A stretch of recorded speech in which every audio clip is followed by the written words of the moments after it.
I am joined by my colleagues, Councilmember Rodriguez and Councilmember Rue. Councilmember Martinez will be joining us shortly, and Mr. Buscaino is out today. So, welcome. We're going to start with multiple item speakers and we'll give her general public comment. And then, colleagues, I'm going to, and just so folks know, I'm going to ask that we, after we finish with the multiple comment cards, that we take items 4 through 11 on consent. But I will ask that in a moment, but just giving the heads up. So let's start our meeting with Ms. Ramirez. You have multiple public comment cards and general public comment. So you'll get 2 minutes for your items and then 1 minute for general public comment. Okay, thank you very much. Thank you. Ladies and gentlemen, I'm going to do public comments first. I feel bad for Charlie Beck.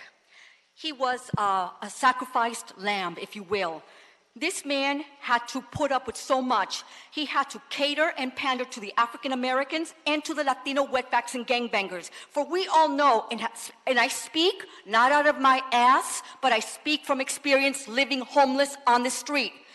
I know that most, if not all, of the crimes that are being committed by black pimps, black drug dealers, pedophiles, and thieves. And that includes wetbacks and gangbangers, male and females. They are stealing from innocent human beings while they're sleeping on the streets, and including military veterans. This is what happens night and day. These blacks and browns commit a bulk of the crimes, and poor Charlie Beck had to swallow his pride, because most of the problems in the police department is that they hire wetbacks into the department. So you got wetbacks in the department. You've got to move to your items. You've done your minute of general comment. So again, you have wetbacks in the department, and therefore they do not side with honest, innocent victims. They will side with the wetbacks and gangbangers who commit and perpetrate the crimes. Having said that, let me go on to item number 2.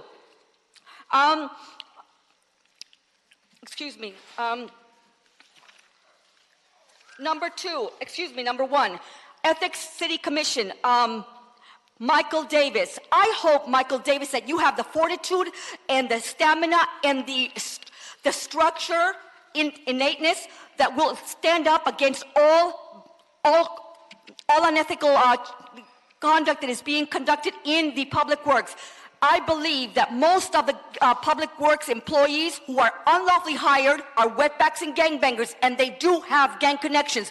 My concern is, will you stand up to them if in fact they are committing crimes while in the scope of employment? Are they using city equipment to further their criminal empire? That is my concern. I see this on the streets. I'm concerned that they're using our public safety, our public works equipment and utilizing it for the gang furtherance. That is a big concern, and I've been seeing a lot of that on the streets. And next one, number 9. You would think that that all the 40-plus years that the Americans so graciously donated money to these wetbacks and gangbanging kids that they would alter their lives for a positive and meaningful life, but these Latino kids are already indoctrinated into gangs since they're 1 or 2 years old. So all the money has been wasted on building youth schools, playgrounds, gyms, supplies, and staff. And all the while, America has neglected all American kids. The American kids have been neglected, and now they're on the streets, homeless and junkies. Great, thank you, Mr. Thank Mayor. you very much. Okay, God bless America, and God bless Donald Trump. Okay, thank you. And to folks in the audience who may not have been to city council meetings or public works meetings, we have a number of court cases. We cannot control content. So people sometimes say incredibly offensive things, and for that I apologize, but we're not able to censor people based on content, and so we listen to these comments that come as offensive as some of them may be. Okay, that being said, colleagues, I'd like to move items 4 through 11 on consent, unless there is an objection. I'm happy to take any of them up, but seeing no objection, we'll move items 4 through 11 on consent. Which brings us to item number 1. Mr. Espinosa, would you please read it into the record? Item number 1 is a communication from the Mayor and City Ethics Commission relative to the reappointment of Mr. Michael Davis to the Board of Public Works. Great. It brings me great pleasure to bring up Mr. Mike Davis to the microphone. He is not only an incredible, has been an incredible commissioner. He's a friend who I got to serve with, had the privilege of serving with in the legislature, Yes. and have seen his incredible work there and here. So, Commissioner Davis, we're here for your reappointment, and please, the floor is yours. Please tell us about what your vision is for the future. Sure. Thank you so very much. I've had the privilege and the pleasure to serve as Commissioner of the Board of Public Works for this great city, City of Los Angeles. And in that role, I've had the opportunity to have oversight, governance, and operational improvement opportunities for what I believe is a great department doing the lion's share of critical work improving this city. And I might add, I've had the opportunity to work with Councilwoman Monica Rodriguez when she then was a commissioner like me. In looking at the services we provide from sanitation, our zero waste goal is certainly exemplary. It's a national model in terms of what we're seeking to do to minimize our dumping of trash in landfills. We have decreased it significantly, over 75%, and our goal is to get to 92%, and we're well on our way. And we look at the various services that are provided by that bureau, including the Clean Streets program that is working with the mayor's office and making a big difference throughout the city and every council district in our city. Street services, of which I am second chair with Kevin, Kevin James, our chair of the commission, and the Pavement program that is being implemented, Pavement Preservation program, and also our street improvement construction programs are critically important to improving the infrastructure of this city. Street lighting, as you know, has been very involved over the years in which I have served on the commission at transferring the standard lights to LED lights, and we are well on our way to completing that project. Engineering is critically important, and I want to just simply focus on the opportunities that exist on the 6th Street Viaduct replacement project, better known as the 6th Street Bridge. And contract administration is the final bureau in which I have had some observation over these last years of serving as commissioner. And it is the area in which I have focused. And in that, in addition to, I always say that our goal in that particular bureau is to inspect what we expect. And in doing so, we look at construction projects in this great city to make sure that not only do we have the quality in construction, but also that we have diversity in terms of the subcontractors. And in all that I do, Mr. Chairman and members, distinguished members of this great committee, I follow the back to basic priority outcomes of our mayor. I will conclude by saying what they are because I think they're critically important, not only for our for our Board of Public Works, but for all of employees who provide leadership in the city. And that is, I work very hard every day to make sure that we promote good jobs for Los Angeles, all across Los Angeles, that we work to restore city services, make our communities safe, among the safest in the nation, that we create a more sustainable and livable city, that we live within our financial means, that we provide outstanding customer service to the best of our ability, that we deploy innovative technology to make the city more modern, and that we restore pride and excellence in public service, and finally, that we partner with citizens and civic groups to build a greater city. These principles given in leadership from our mayor are those that I look to every day in my role as commissioner. And finally, I would like to say that of all the strengths that we have been able to embrace, that we have opportunities for growth in helping to implement diversity in our subcontracting area. The Bureau of Contract Administration is responsible for that. And one of the things that we have begun to do is to reward it by giving recognition to those prime contractors who demonstrate the ability to hire people who live and who are residents of Los Angeles, because we believe that this is the values we should have as a city. So thank you so very much for giving me an opening statement, and I appreciate the opportunity. Thank you very much, Mr. Davis, and for your eloquent discussion of where we're going, and I appreciate the values that you espouse, and particularly you've been such a champion on issues of inclusion. Yes, sir. In fact, we should call you Dr. Davis because you do have your doctorate. And, yes, sir. And, that's right. And I know that's what your doctorate was even in, was that's inclusion. Correct. And we are that's the beneficiary correct. of that. Correct. Of that knowledge that you're able to use and yes. making our whole city sure. public works more inclusionary. Exactly. So I'll next turn to Ms. Rodriguez, who I know is your former colleague on the commission. Sure. Thank you, Mr. Chair.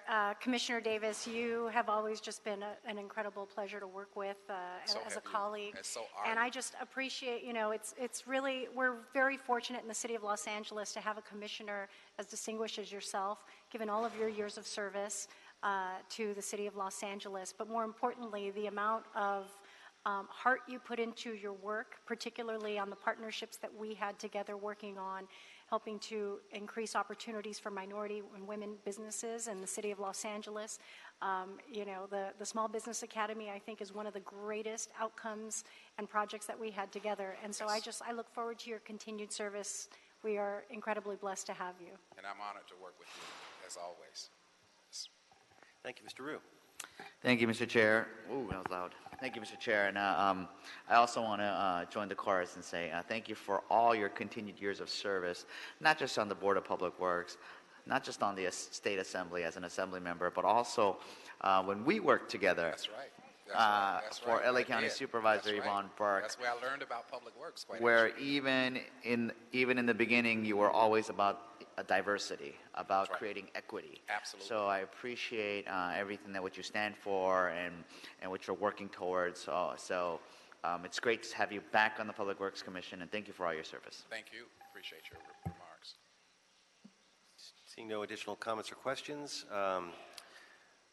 I think it's going to be a tough vote whether we can get you passed.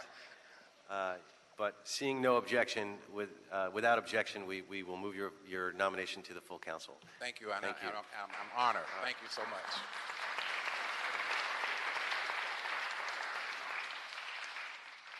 All right. Mr. Espinosa, would you please read item number 2? Item number 2 are reports from the Board of Public Works and Controller and a budget recommendation relative to modifying the city's street damage restoration fee, or SDRF, paid by the utility companies needed to mitigate the impact of excavation.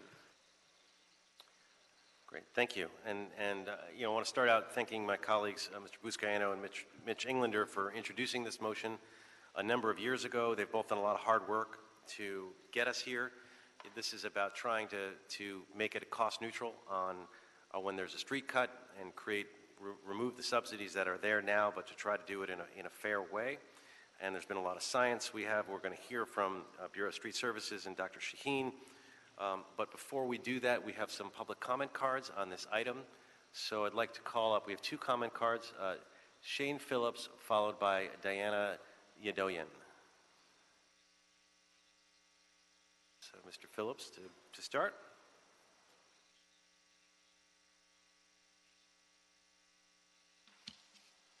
Good afternoon, council members. I'm Shane Phillips with Central City Association. We're here to express several concerns with the fee, and we want to thank Chairman Blumenfield for bringing this item back to committee for more discussion. One of our biggest concerns is the proposal to eliminate consideration of a street's age and condition in calculating the fees. We're also concerned that the data used for the technical study looked exclusively at trenching performed prior to new BOE standards. We're worried about how quickly the fee would be implemented and would like to recommend a phase-in schedule to be considered for the ordinance. One more missing piece is that there's currently no nexus between where the fee is generated and where it would be spent. We need a local return of at least 50% to ensure that the SDRF is fully reinvested back into our neighborhoods. We understand the intent of this update, but we're worried about how such a large increase will affect new housing in LA, especially combined with other recent fee increases and new fees. We hope that the council can incorporate these changes into the ordinance for a more balanced proposal. Thank you. Thank you. Ms. Yadoyan. Hi. Diana Yadoyan with the Los Angeles Area Chamber of Commerce. We just wanted to comment on just the process of how this was kind of played out. We understand that the motion was written in 2014 and it's been a long process, but the report that was released that's hundreds of pages long was a few months ago, and the industry and the business community was not part of that conversation. And I think we would just ask to include them in that conversation and look at other possible opportunities, different types of processes, how other cities do this process. And it's not we don't want to raise the fee. It's understandable that this fee must be raised, but there should be a conversation with the business community, and that had not happened. So we would just ask to consider them and have them be part of that conversation. Thank you. Great. Thank you very much. So next we will like to invite Mr. Mosey from the Bureau of Street Services and Dr. Shaheen from Shaheen and Associates to the podium. I know you guys, I know it's a small podium. I'm going to get you, but you can kind of trade off or however you want to do it. I know you flew in for this, Dr. Shaheen, and that's important. I want to make sure that everyone understands the methodology and how we are getting to cost recovery, and you've spent a lot of time and energy on it, so we appreciate you coming here to discuss it. It's one of the reasons we're having this hearing again. We've heard this item once before, but because of some of the things that were mentioned earlier, and we wanted to make sure that it's fully vetted, that's why we're here today, to give it more vetting. So the floor is yours. Thank you, Council Member. Keith Mosey, Assistant Director of Bureau of Street Services. So Dr. Shaheen is a academia expert when it comes to pavement, asphalt, and distresses, and he's a Bureau of Street Services consultant. The study was first done in 1996 and implemented in 1998. And so basically the last fee adjustment was in 2006. So now basically being asked in 2014 by the controller to adjust and update our fees, we are here now. Also, who assisted with this report is the Department of General Services and the Bureau of Engineering. And then if you don't mind, Dr. Shaheen has a 10 to 15 minute PowerPoint presentation to explain his methodology on how he derived at these fees. Okay. Thank you. Thank you, and good afternoon. And it's a pleasure to be here, and we'll try to make this as quick as possible.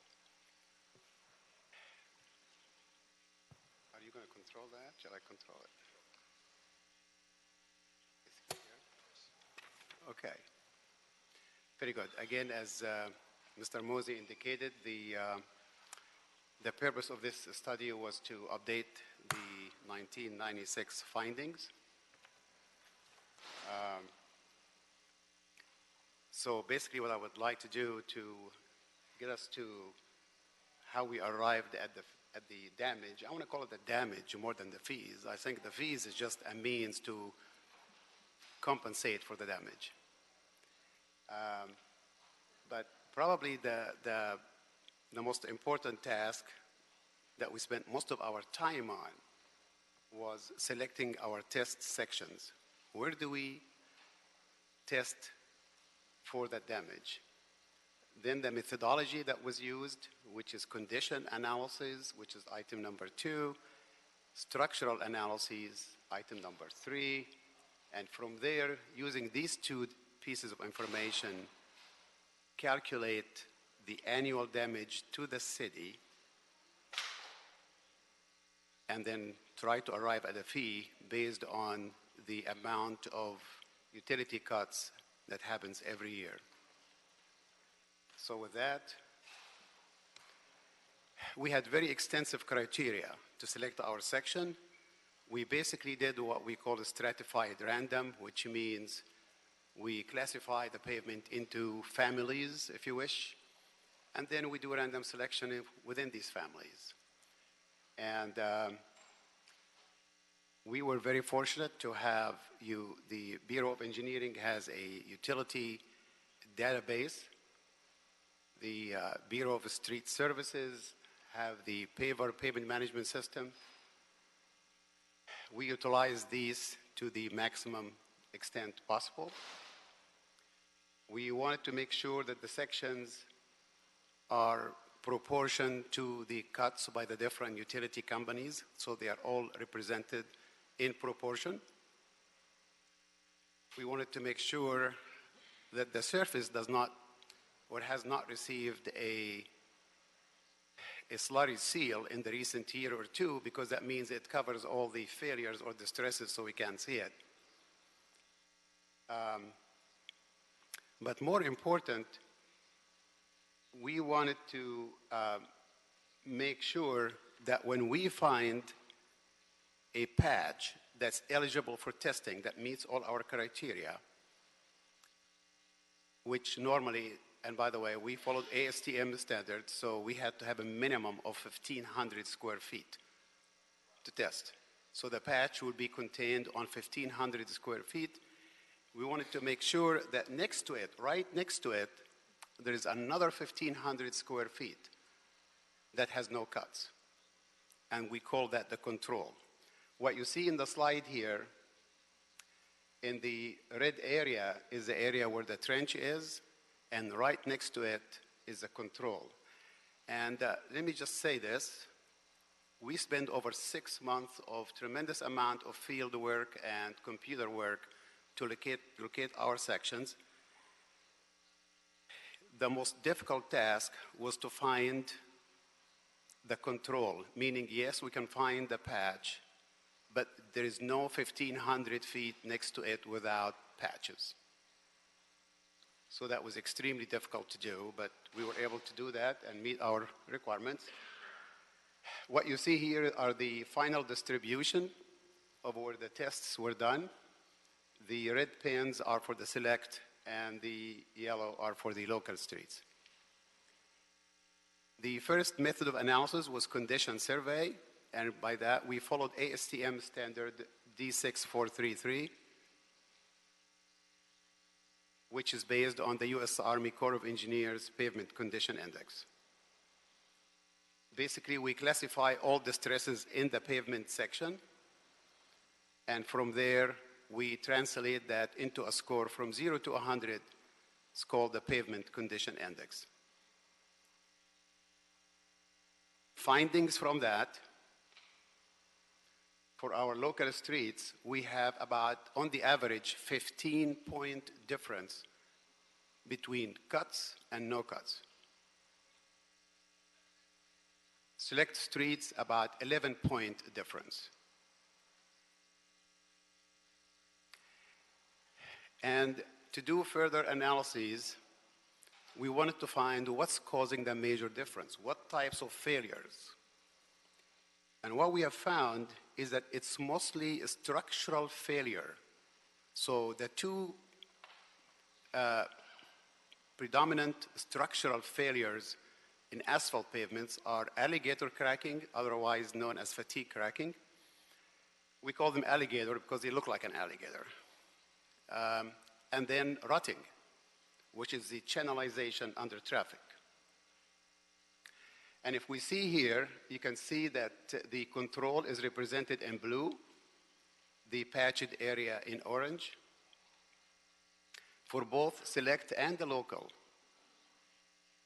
there's a considerable, significant difference between the amount of structural failure of the control and the patched area.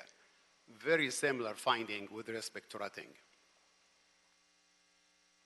Going even further, each distress, according to the American Society of Testing Materials, ASTM, each distress, we can call them low, medium, and high severity based on the degree of failure that we see. And you can see that the majority of the differences are happening at the medium and high severity, which even make the situation much worse. By the way, once you have high severity alligator cracking, the next step is potholes.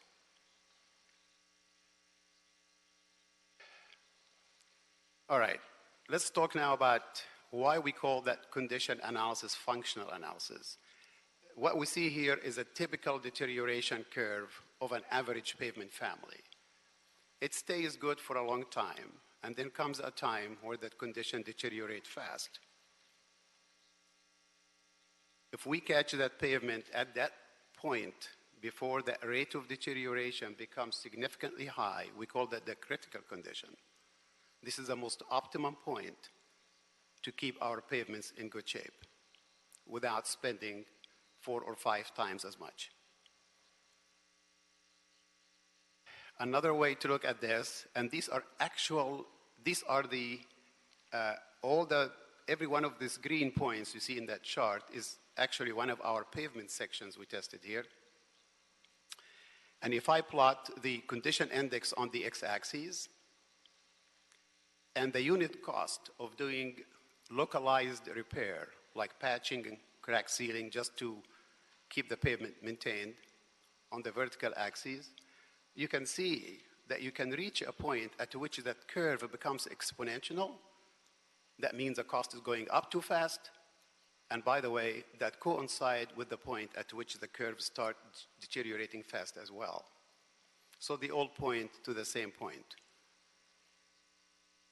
Here is what this is just an example, what we found for the select roads, for the control. And you can see that we can reach a critical PCI of 60, which the city uses, at the age of about 15 and a half years. And that's for the control. All right? So if I look at select roads, for the control, the life is 15 and a half years. For the patched areas, is 5 years. A loss of 66% in life, based on condition. Similar analysis for local roads, 18 years without cuts, about 6.5 years with, again, 64% loss, very consistent results. The second method of evaluation was structural, that meaning how much load, how many repetitions of trucks can the pavement carry? We did that, or actually the Department of General Services, which is, by the way, is an excellent department out here, something you all should be proud of, have done all the testing. They have used their, what we call a falling weight, which you drop a weight and you see how much deflection you get. The more deflection you get under the weight, the weaker the pavement. They have done cores to test for the thicknesses of the layers, and they have done what we call cone penetration testing, which basically to, again, find the strength of the subgrade or the foundation. So it was very, very detailed study. The blue is a deflection right around the trench. When I say right around the trench, once you cut the pavement, the soil underneath relaxes. The soil gains a lot of its strength from what we call confining pressure. Confining pressure meaning if I surround the soil and hold it tight, confine it, it will be able to carry heavier load. Once I cut it and relaxes, it cannot carry that much load. So as you can see that the deflection right outside the trench is much higher than the control, which tell us again we have weakened the subgrade. If I look the comparison of thicknesses, the red bar chart here is the thickness of the asphalt pavement in the actual trench, and the blue is right next to it, meaning the original pavement. Excuse me, I apologize here. No, the red is the local, the blue is the select. Okay, so if I look at the red first, let's compare the red first. The trench out, meaning right outside the trench, which is the original pavement, is 5.7. Inside the trench, the thickness of the asphalt layer is 5. That means the actual trench has 0.7 of an inch less. But really the standard, I understand from the Bureau of General Services, the standard here say, whenever you cut, you should have an inch more. So really it's a 1.7 inch less than where it should be. And the same thing for the select roads. We have 2-inch difference, and really, so we are short by about 3 inches. Another test was done with the penetration testing with an index called N60. Basically, the higher the number it takes to drop the hammer, the stronger the pavement. And again, we're showing that the area around the trench is much weaker. Here comes really where the money, the net result of this. If we were to design an overlay for a controlled pavement in local streets, on the average, we need like 0.86 inches. Because of the cuts, we need about 1.7, so it's a factor of 2. We have to double the thickness of the asphalt overlay to be able to carry the same amount of traffic. Very similar results for the select. It goes from 2.35 to 4 inches, again, almost doubling to be able to carry the same amount of traffic, which meaning a lot more money. We did a structural analysis in which we said, okay, if the city is not to design the overlay based on the requirement of the cuts, but rather based on the control, what's the percent loss in the number of axle trucks that the pavement can carry because of that? And you can see that we have, in local street, we will lose 55% of the allowable number of trucks. For select streets, we lose 53% of the allowable number of trucks. We calculated the damage based on unit costs that obtained based on the latest bids from the Bureau of Engineering Services. And if we were to consider the combined effect of the condition and the structural, you can see that between local and select, we have $237 million worth of damage. If we were to say, no, let's not worry even about the thickness of the overlay, we are down to 114. If you only worry about the thickness of the overlay and not the condition, you are at 122. The damage is considerable, the damage is significant, the damage is real. Now, to calculate the fee, we need to know how many square feet of patches happens a year.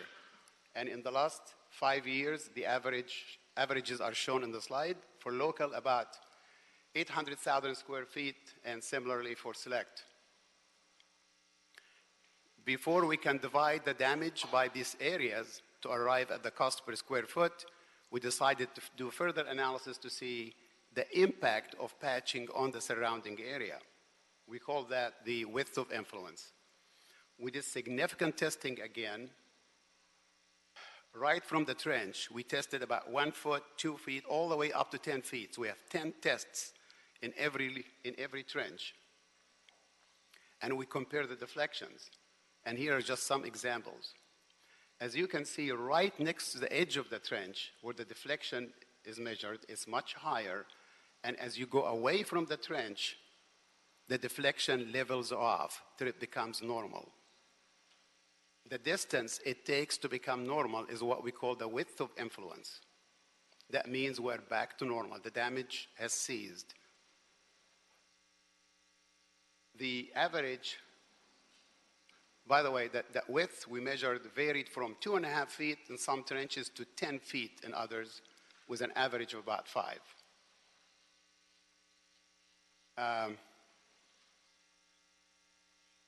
Furthermore, this is just a schematic diagram saying that, look, when you have 2 cuts next to each other, you are really compounding the effect of the damage, as you can see here. And if we take the width of the 5 feet width of influence, these will be the fees that we calculate then. In conclusion then, we have a significant decrease in condition, a difference of 15 points in local, 11 in select. We have significant reduction in life. We have significant reduction in structural life.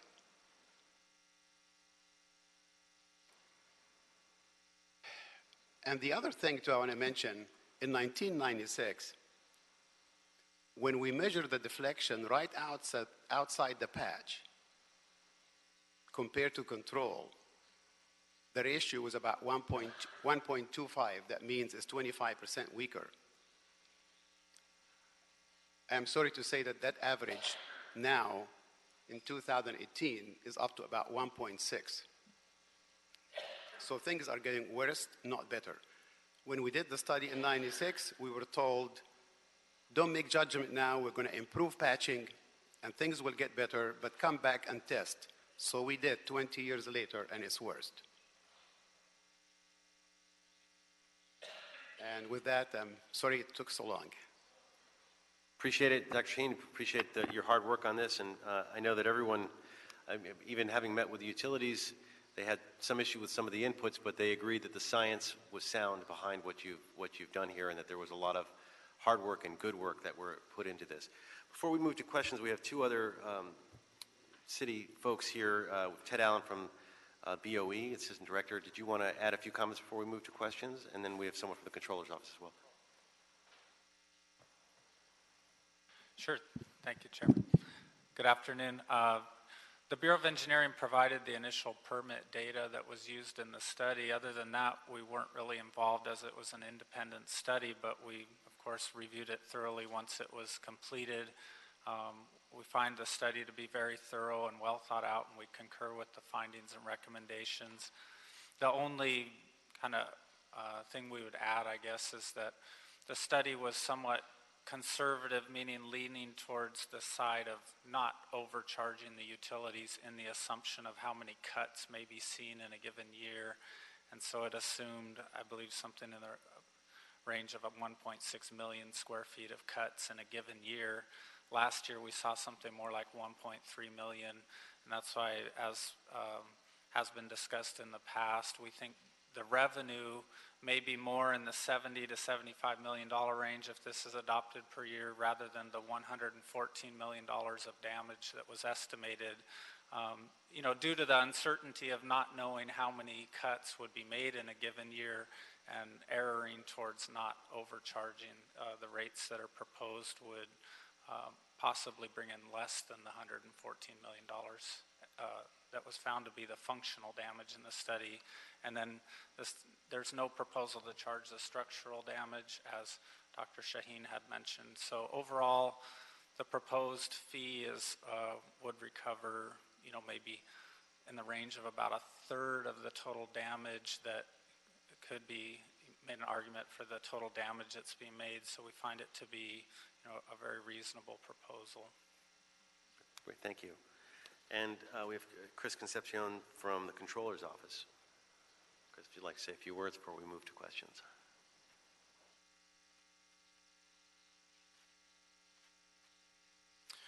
Good afternoon, committee members. Chris Concepcion, Director of Government Affairs for City Controller Ron Galperin. Thank you for the opportunity to speak to you today on behalf of the Controller. Just to give you some brief background in terms of the Controller's involvement with this issue and his support for the proposal today. This really came about from an audit in 2014 regarding the Bureau of Street Services resurfacing and maintenance activities, and in which this audit found that the calculation of the city's fees for SDRF had not been updated since 2006. This issue is very important to the Controller, and since the time of the release of that audit, he personally met with Street Services several times, Shaheen and Associates, members of the Board of Public Works, and Councilmember Blumenfield's office as well, to ensure that the proposed fee captures the full costs of repairing the city's streets after street cuts and excavations. The Controller believes that this is critical to recover and collect fair and reasonable costs, and to put that money to much-needed use for maintenance, repair, and resurfacing of our streets. In addition, the Controller believes that this really is an opportunity to adequately reduce costs to Angelenos to their vehicles due to potholes and cracks on patched streets, and reduce the burden to taxpayer general fund dollars. As Shaheen and Associates discussed, these street cuts significantly reduce the lifespan of our streets. The controller believes that we have a responsibility to ensure a sustainable and adequate program to inspect the street work that's done and to maintain those streets. Unfortunately, we all know that the current program is unable to do that. The proposal, the controller believes, is a modest adjustment given the duration since last revisiting the fee calculations. And it should be noted that even the proposal before you today does not fully cover direct and indirect costs to the city. The controller wishes to thank you all for your consideration of the proposal and urges your adoption of the SDRF fee adjustment before you. Thank you. Thank you very much. So we'll move to some questions and pose them to any of our speakers who want to address the questions. I'll leave it to you guys to address them unless council members want to direct them directly. I'd like to start by raising some of the questions that were raised by the utilities, some of the folks who are concerned about this, to get your response on that. One of the issues that was raised had to do with what other cities do, and that we should be more like other cities. Do other cities do full cost recovery, or do they do a third cost recovery like what we're proposing here? Is there anything you could speak to in terms of comparisons with other big cities? Already, it's completely different from one to another. I can say that I have been of assistance to several municipalities, and some of them require complete overlay once you cut in the pavement within the first several years. My very first study was not as big as you guys, but it was city of Burlington, Vermont, back in '86. And back then, we estimated a fee that was about $15 per square foot. And it's still in effect since '86 with the increased inflation added to it. So it's really different, and it depends on negotiation between city council and utilities. So that's all I can say. There is no one fixed way of doing it. However, the city of LA has been in the lead of many other cities, so my feeling is other cities are going to look to you. Okay. Another issue that was raised was the age and the condition. What, about taking that out as a consideration. Wanted to get your thoughts about that. If that were back in, would that change the overall amount of damage or the fees? Would that make it more equitable, less equitable? What are your thoughts? Well, actually, again, the damage is a damage.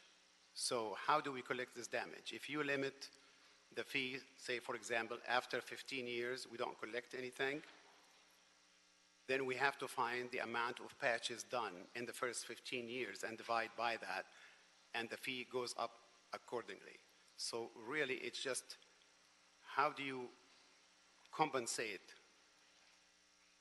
for the damage, and how can it be done equitable and much easier without making it too complex. So it's not going to affect the amount of money to be collected overall.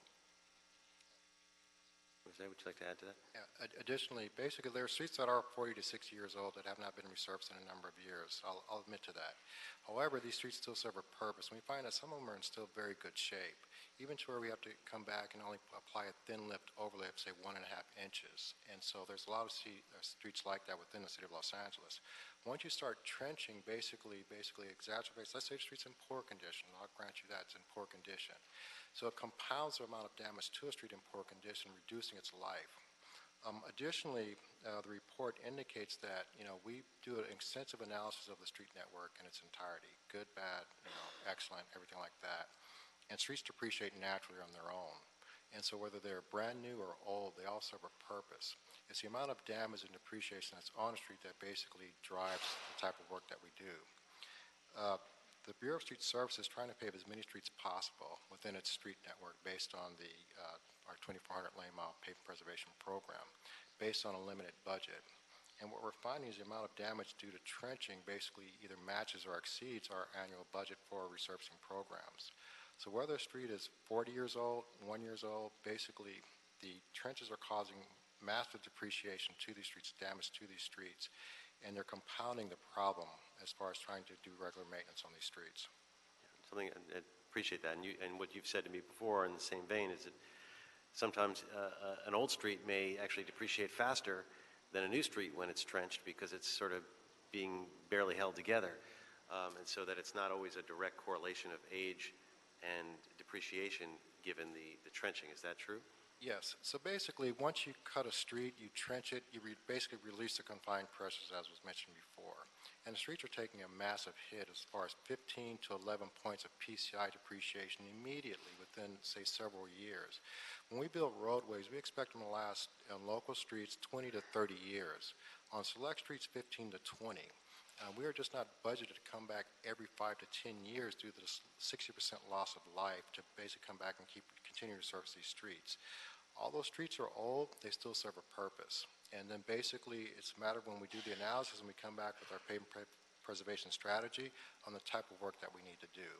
Basically, we want to keep streets at that 60 PCI level, pavement condition index level. But once they start, if it's at 60, basically it's cheaper to maintain when it's above that. Once it drops below 60, our cost goes up exponentially. And so every time the street is trenched 1, 2, 3, 4, 5 times, it exacerbates the problem, whether it's old or it's new. Do you want to add to that, Mr. Allen? Hi, Ted Allen again, Bureau of Engineering. One other thing I would add, as Dr. Shaheen mentioned, no matter what rate structure is proposed, the end aim is to recover the damage amount, which was $114 million we're talking about in this case. So one thing to consider with the rate structure as it's proposed now is it would spread the fees evenly across in cases, some of the utility cuts are for customers, businesses, residences, and some will be on newer streets, some will be on older streets. So if we were to go with a structure that goes by the age of the street, the younger streets would have a higher fee than what's proposed now. Some people would, it's kind of luck of the draw what street they're on, would pay a much higher or lower fee. By going without considering the age of the street, you spread that cost kind of evenly among all customers, so it's not a huge hit to any one person. It's spread more evenly. To the utilities, there's not really a net effect because the revenue will be the same either way, assuming the rates are calculated properly. You're still looking at the $114 million in total. Each utility will be roughly a similar portion of that, regardless of what rate structure we went with. So we think it's more customer friendly, I guess, is the short version of what I'm saying. I have a lot of questions, but I want to keep it moving with my colleagues, and we'll do probably a couple rounds to keep things moving. So I will jump to whoever wants to ask the next one, Mr. Rue. Thank you, Mr. Chair.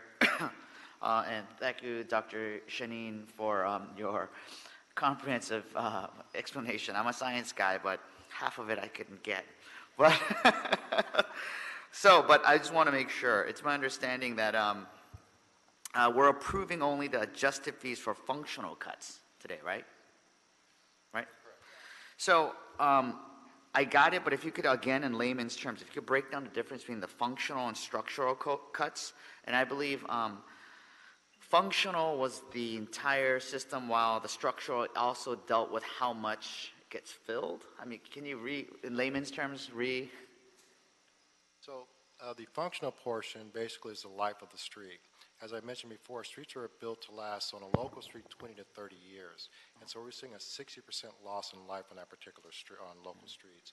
Select streets are built to last 15 to 20 years. And so basically you're losing 60% loss of life on that particular street, which forces us to come back, say, in 6 or a 10-year period, which we're not budgeted to do.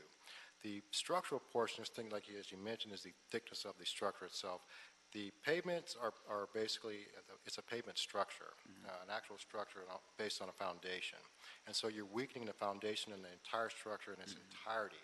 And so we have to, and when we do resurface streets, we have to come back and compensate for this loss of structural life and basically put in thicker pavement sections, which is ultimately costing us more money as far as we resurface streets.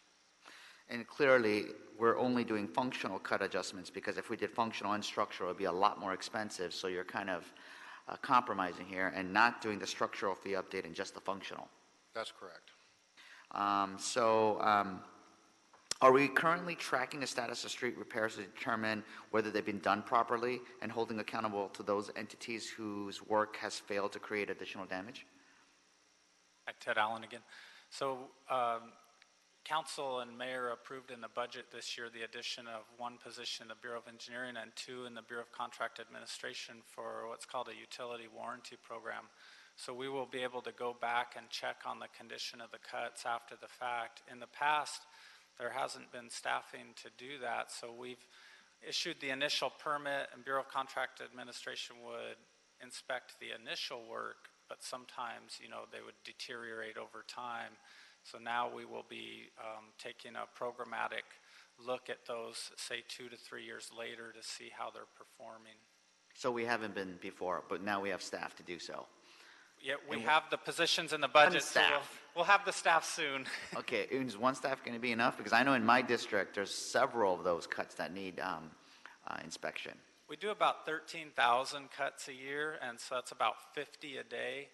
We think that, so there's two in Bureau of Contract Administration that will be doing the field work. That's looking at 25 a day. We think that if we package them like in areas close to one another, because we're going back 2 years later, so we can look at all of a certain area. So we think that the two will be enough, but we'll see how it goes and, report back on that in the future. And another, and that's good to hear. And another is, you're asking us to choose when it comes to sphere of width of influence that we're talking about. It seems like you're saying on average it's 5.5 feet because it's anywhere from 2.5 to 10 feet, right? But then you're asking us to select between 0 feet, 2 feet, or 5 feet. So this one, the width of influence, there's been a lot of discussion about it. I'm glad you brought it up. The damage, the 114 million, is calculated independent of that width of influence, and so that number is the same either way. So similar to whether or not we use the age of the street, the width of influence just comes into play in what is the fee structure to recover that 114 million.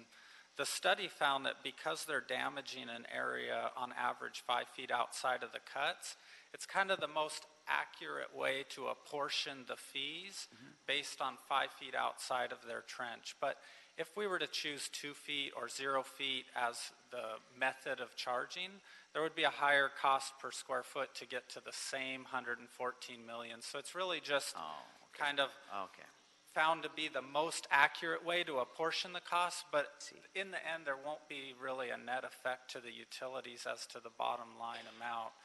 Right, but 5 feet will be good structurally sound for the street. It will be the most accurate way to apportion. Right. So what it'll mean is a square cut would pay a little bit less, and a long skinny cut would pay a little bit more, but in the end, the net collection would be 114 if you had the square footage that was assumed in the study. Again, based on our square footage we saw last year, it may be more in the range of 70 million, but that would be true in either case as well. So your preference is 5 feet, and that's what you're recommending today, right? The Bureau of Engineering doesn't really have a preference, but we agree with Dr. Shaheen that that's probably the most accurate way to apportion and it makes the more sense, too. Yeah. And but I also wanted to ask, in March of this year, the city approved the new T-trench and pavement restoration standards that are designed to limit roadway degradation caused by trench repairs. In light of these new standards, wouldn't the 5-foot width of influence be redundant? They're kind of independent of one another. So the new standard, we hope, will improve the quality of the trench repairs in the city. If that's true in future studies, we'll see less damage, then maybe the SDRF would go down, although maybe it wouldn't, because as we mentioned before, we're only charging really a third of the estimated damage from the study in the proposed fee structure. But based on reading the study and seeing that just digging the trench weakened the area outside of the trench, I don't know that our new standard will actually reduce the damage significantly. And we are open to the Bureau of Engineering continually looking at what our standard is. So if we find that some of the requirements in our standard really aren't providing a benefit, we will modify those, because we don't want to require any extra work of the utilities that's not providing a benefit. We don't want to have unnecessary costs. So we will be looking at that moving forward, but we don't see it as having any effect on the proposed fee being appropriate. We think the proposed fee is still appropriate. So as far as T-trenching, going forward, this is actually a question for my colleague Joe Buscaino, Councilmember Buscaino. How long will it take you to incorporate those new, update your study to incorporate the new trenching standards to see if it does have any advantages or disadvantages? If the city, so the study, I believe, Dr. Shaheen, you looked at trenches at least 2 years old, is that correct? Or was it 3 years old? I forget. I have a slide here that shows that, but we looked at trenches ranging from 2 years old to 10 years old or older. And really, to do a study, you need to look at pavements of different ages. You cannot just say, I'm going to look at the brand new pavements and that's it. We have to look at a range of ages to be able to create that curve over time. So the study can be done anytime and will take into account whichever you add. But as we speak, damage is happening right now. It's not going to stop. Okay. Yes. One more thing, too, as Ted indicated, the 5 feet is more appropriate, but really I would like to say it's more equitable. I'd like to give the example of cutting the road, across the road, 4 feet wide. You have weakened 2 surfaces, one on either side. You can have the same area with 2 cuts, each of them 2 feet. Now you have weakened 4 planes. So as you can see, if you use 0 width of influence, you are going to be charging the same amount of penalty to the 4 feet as equal to the sum of the other 2, which is really not equitable. Yeah. Thank you. And thank you, Mr. Chair. And I think eliminating the sliding scale fee is a good thing that we're doing. And I did initially question why, especially when you said we're only recovering about a third, the fee's only recovering about a third of the cost. And I was wondering why we weren't recovering more. But after seeing concerns from the industry about that we will be exponentially increasing these fees because we haven't done it in so long. So I think it is a good compromise. And in particularly concrete streets, I am in strong support for full slab replacement. And that's because we haven't seen concrete streets repaired in 80 years. And the useful life requirement of, the average useful life of 25 years doesn't apply to concrete because they last much longer. And while my office has been working closely with the mayor's office and all of your departments to have a citywide plan to tackle concrete streets, we still don't have one. and I know trench cuts in particular with concrete streets have been particularly detrimental on the life of the streets and the safety of our residents. So thank you for all the work you've done, and you've shed a lot of light. And while it's not perfect, I think it's a good way to go. Great. Thank you, Mr. Rue. Ms. Rodriguez, did you? No? Thank you, Mr. Chair. I was just curious about whether or not we had an opportunity to actually, I know Ms. Martinez had requested on I'll go ahead and you want to talk about, because I'm concerned about ultimately the impacts to ratepayers. And how are the potential impacts given, what we're talking about as it relates to the Department of Water and Power as well. And I know what I had requested when this last item was in committee, what I specifically asked for is for you to go back and talk to sanitation and LADWP to specifically solicit feedback and the potential impacts to each department, given that these departments have large main and sewer replacement programs underway. That was specifically what I had asked for, so I'm glad you brought it up. But have you reached out to each department, and what has been the feedback? Yes and no. So sanitation currently does not pay the SDRF because the code as it's written applies to permits, and sanitation doesn't obtain permits. And the study also did not analyze the cost of the sanitation cuts, so it's not that the utilities are paying for those, but right now the item we're discussing is the damage caused by cuts under permits to the city. So city projects that are done under charter authority that don't require permits don't currently pay. So We did not reach out to sanitation. I have had conversations with LADWP.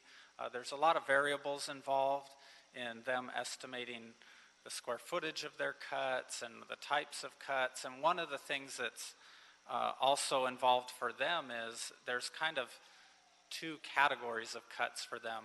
One is their own projects where they're going to absorb the payment, the cost of this, and the other are new service requests where those costs are passed on to the customer. So I know they've been looking at those. I saw an email from them that they estimate the cost maybe in the range of $38 million a year. I don't know if that was a final or accurate number. I haven't. We did provide the information to them. We reached out. We had a workshop explaining the study. We haven't heard back more from them since. Yeah, no, I know. She'll have follow-ups. I was just curious because I know that was, unfortunately, I was not able to participate in the first set of conversations that we had because of conflicting committee meetings. Right. My other question was, how might the Public Works reservation system actually be useful in helping to mitigate some of the costs and the impacts of an adjusted fee to some of the utility companies, given what is the current utilization rate and how might that be beneficial to helping to offset some of the costs associated with the impacts of the increase? Right. One of the ways that it can be useful to them, and I explained this in our outreach workshop to them and in private meetings with them, my current understanding of the code, and I'd invite Ted Jordan if he has a different understanding, but my understanding of the current code is if they plan their work around the Bureau of Street Services planned paving and do their work within 12 months ahead of BSS's planned resurfacing of a street, then they're exempt from the street damage restoration fee. They have not historically done that, maybe partly because the fees were lower before, but they do have the opportunity to do that. So if they start coordinating more closely with the pavement program, they can't always do it if it's a new service request. That's not something they could have planned ahead. But with their own capital projects, it is something they can do, the utilities and DWP, to work more closely with BSS. The Bureau of Street Services provides data annually to the Bureau of Engineering to post and Navigate LA the planned resurfacing program, or the potential streets. So the utilities have that available to plan their work around. PWRS is also now part of Navigate LA, so it's all there in one place for them. Also, I'd like to add that basically we do have a working meeting with DWP to talk, discuss that specifically, basically to coordinate our work to eliminate conflicts, things of that nature. What we're doing new this year, basically we'll be posting our entire resurfacing program online for all utilities, in addition to sending out 12 months in advance our planned program. And so I'm going to send it out, it's going to be sent out by month for the entire year. And we have a coordinating section. All they do all day long is talk to, utility companies, citizens all day long. And so then we do have a good working relationship with DWP. And so when they have big projects and issues, we do work with them very closely. Thank you. The other question I was going to ask, are we requiring the medallions for the purposes of identifying exactly who's conducting the work? Yes, the current requirement is for them to place the metal medallions over the trenches. We also keep track in Navigate LA. When we issue the permit, we now draw lines where all those cuts will be. So we used to use dots for a permit, so it would be kind of in the center of where the work's going to be. You couldn't always find it very easily. Now, if it's a fiber optic or a water line that makes an L shape on different streets, we actually geocode those in Navigate LA for the permit. So it makes it easier to kind of match up the shape of the cut you see in the street to the Navigate LA in case the medallion gets knocked loose. But the medallions are currently required. As part of the fuse study, they recommended going to different colors to make it easier to separate, to identify from a distance which utility it is. We'll be looking at that, but even with the metal ones in the current program, it does have the utility name and the year the cut was made.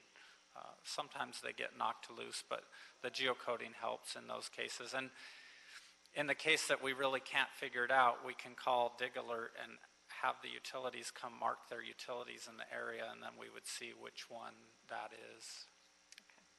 Okay, thank you, Mr. Chair. Thank you. And Ms. Martinez. So I want to go back to the trench standards. I know Mr. Wu had mentioned it, but I want to get specifically, I know that recently the Bureau had implemented a higher trenching standard that is supposed to mitigate the impact cuts that we have on city streets. But were cuts performed under the new standards analyzed in the study? No, because that new standard only went into effect this past fall, and so being incorporated into permits, so we're barely seeing them start to be constructed in the field. So then how do we know that the study is accurate if we did not analyze the cuts under the new standards? Well, the thing that makes me most comfortable with recommending that we won't see a major drop in the calculated damage to the street is that the 5 feet zone of influence of the damage, if you look at what is the cause of that weakening for 5 feet outside of the trench that was observed, is essentially the digging of the trench itself. It relieved that supporting pressure on the sidewalls of the trench and allows it to kind of relax in, and then that reduces the support for the street above. So even with the new standard, that's going to still be the case. So I don't see how the new standard was not necessarily to eliminate the damage to the street. The new standard was trying to ensure that at least when they make that initial repair, it's not bad right from the start. So the new standard wasn't supposed to mitigate the impact of the cuts to the city streets? It was trying to provide better repairs of the cuts, but we don't believe it can fully eliminate the damage to the streets, no. And the reason I'm asking is I was wondering if then why not just update the fee to the 2018 prices and revisit the policy once we have more accurate data? That's why I was asking whether you had included that in the new study. Because I don't think that the damage to the street is going to be eliminated in either case, my recommendation is it's appropriate to use the fees based on the study, that the study is going to be valid in either case, but for us to continue to evaluate and reevaluate the recommendations of our trench standards. So, for example, we told the utilities currently they're not allowed to backfill with native soil because we felt like that settling of the soil may be part of the cause of the cases where, you see claims from bike accidents and things because the trench had settled. So we started making them use base in that trench. So we think that will reduce the cases where you see the exact surface patch settling and having bicycle accidents and things like that. But it still won't address the weakening of the soil outside and the calculated thickness and timing of the overlay that would be required for resurfacing the street. So we think the new standard will help with one problem we were seeing, but it doesn't eliminate the damage to the street altogether, in our opinion. And I want to go back to my question regarding soliciting feedback from DWP and sanitation. I absolutely believe that there's going to be an impact, a financial impact that is going to then get passed to ratepayers. So I would like to get a better explanation for that, what those numbers look like, because ratepayers are going to have to front the bill for this. There's no other way around it. Yeah, we've provided information to DWP. They should have everything they need to calculate what the impact, as I mentioned, some of their cuts are their own program and some of them are customers, so they have a better ability than we do to forecast what the square footage of each would be. So when will we have those numbers ready? I don't know. That DWP is preparing those. I don't know if... So, Mr. Chair, I would like to ask for a report back in 6 months to see what the impact of the new fee will be, particularly when it comes to our utility. Sure. If I can have that back. Happy to include that in our Okay. recommendation. That would be a DWP report. Well, whether back, it be through utilities or whomever, ratepayers are still going to have to. That's why I believe this added cost will eventually end up hitting our ratepayers. Get a report back on analysis of what the cost impacts have been, or are 6 months into the new fee structure. If I can, sorry, I have just one more question. So, if someone comes into a street in my district, will the revenue generated by the cut be spent to repave that same street or repave another street in my district? How will it work? The proposed ordinance, and the current ordinance and proposed don't have legal requirements to keep them in a certain area, but generally we see permit applications pretty much citywide, and we see resurfacing pretty much citywide. So I don't think we have a big discrepancy in where the revenue is coming from versus where it's going, but that's completely city policy with Bureau of Street Services where the resurfacing occurs. The fee structure itself doesn't dictate that it be spent in a certain area. Did you have something to add on that?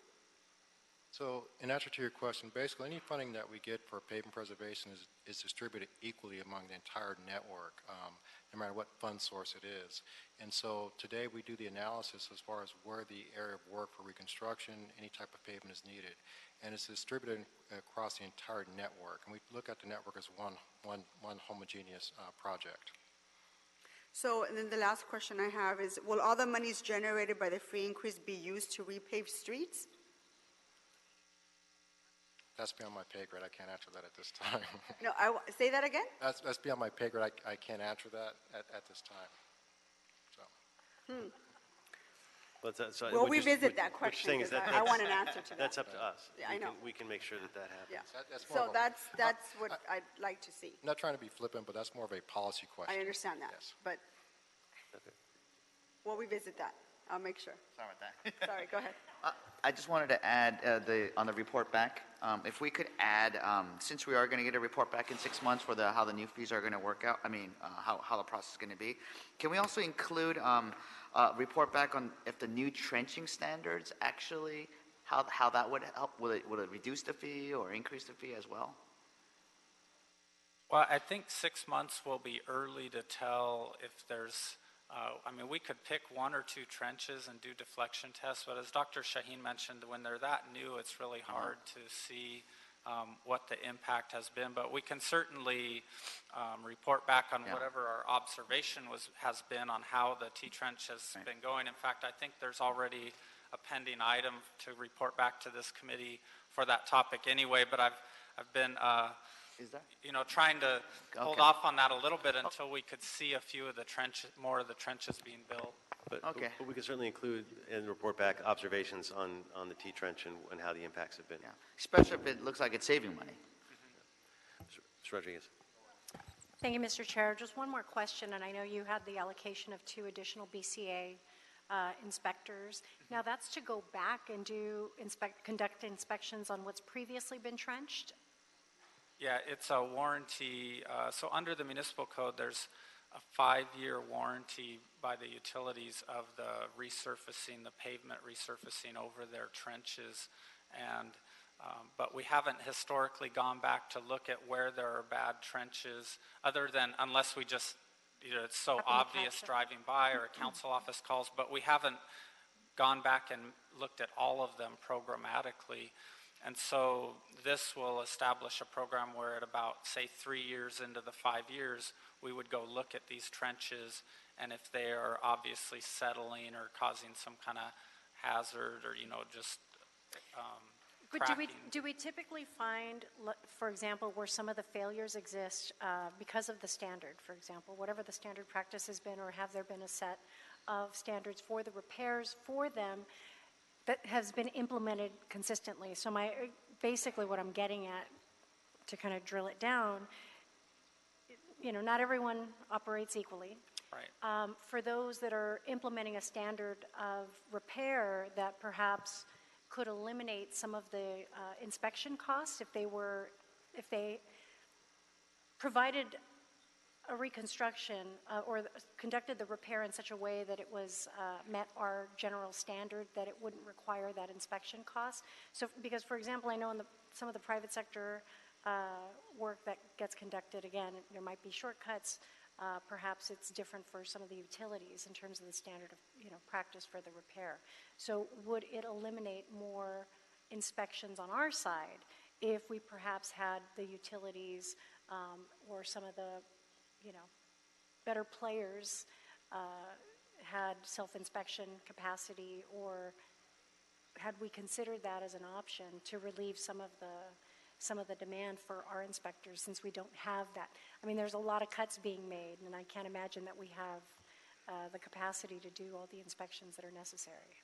Yeah, right now, the fee that we collect for inspection only covers about an hour on the small league permits, which is not enough. We may propose to raise that a little bit in our proposed fees for next year, because an hour just, you can only make it out there one time and that's it. But even with that, we wouldn't propose much more than that. There are a lot of exciting possibilities with this warranty repair with the information it'll provide. One is allocation of inspection, which, but another is, okay, if we allow some to, say, use base for the backfill, some are using slurry, maybe we allow some to use native. Going back in 3 years and collecting what kind of condition it was in will really enable us to learn a lot about how are these different requirements performing and how are the individual utilities performing, and then maybe should we be doing things differently in the future. I think after we collect, a few years of data, we will really know a lot more about what is working well and what isn't working well. So essentially, we don't even have a baseline to compare amongst all the different actors in this space, which ones are actually doing the repairs in such a way that it's not compromising as egregiously the condition of the street. Right. We've been collecting information as far as what kind of backfill they're supposed to use or something like that, but we haven't been going out to see how they're doing, so we don't really know which ones were good or not good. Okay, thank you.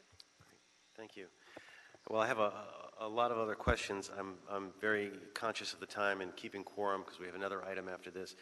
So, and I wanted to make sure we covered the questions also that were asked by the folks who were opponents, and I think we did. I jotted those down, the nexus issue and some of these others, so that those were covered.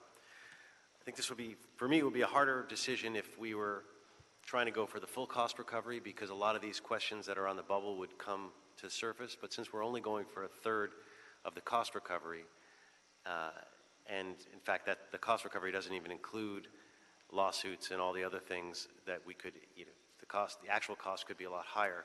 I'm comfortable moving this forward and would ask that we move this. So I guess I would formally like to move to approve the recommendations adopted by the Board of Public Works on April 18th, amended as follows. And as last time, I have a number of things to read here. Amended as follows: request the Office of the City Attorney to prepare and submit an ordinance to amend Los Angeles Municipal Code Section 62-06 as follows. A, update the SDRF to achieve full functional direct cost recovery by setting the fees for local and select streets at $8.24 and $19.44 per square foot respectively, and apply the fees to an area that equals the width and length of the street cut plus 5 feet on all sides of the street cut. B, eliminate the street age limit exemption. The fee would apply regardless of the age of the street. C, include an annual inflationary adjustment factor to allow the fee to keep pace with the cost of repair. The inflationary adjustment factor to SDRF would be annually approved by the Board of Public Works. D, eliminate the emergency work exemption. E, require standard repair for all concrete street cuts to include full slab replacement in lieu of paying SDRF. F, earmark all SDRF funds to report a Bureau of Street Services BSS street reconstruction program and related work, such as the Bureau Contract Administration Inspection Program and materials testing services by General Service Department. And 2, to instruct the Bureau of Street Services and the Bureau of Engineering, with the assistance of the City Attorney, to report on options for enforcing the legal maximum warranty period to guarantee street restoration work, and the warranty period commencing the date work is accepted by the city, by requiring a permittee to file a street excavation bond in the sufficient amount prior to the issuance of the permit. And then to add to that what we discussed here, which is to ask for a report back in 6 months on the impact to ratepayers, both DWP and sanitation, of this fee, as well as an observation on the trenches, the impact on the new trenching. So without objection, colleagues, that will be the order. It is so ordered. Thank you very much. Okay. We'll now move to item number 3. Mr. Espinosa, would you please read that item into the record?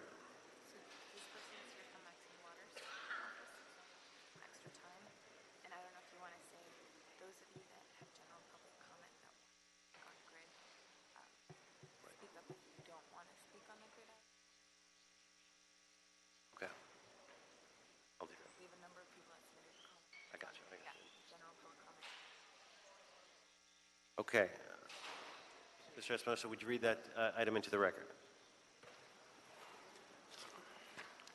Okay, item number 3 is a verbal report from the Mayor's Office of Gang Reduction and Youth Development, or GRID, relative to the procurement process. Okay.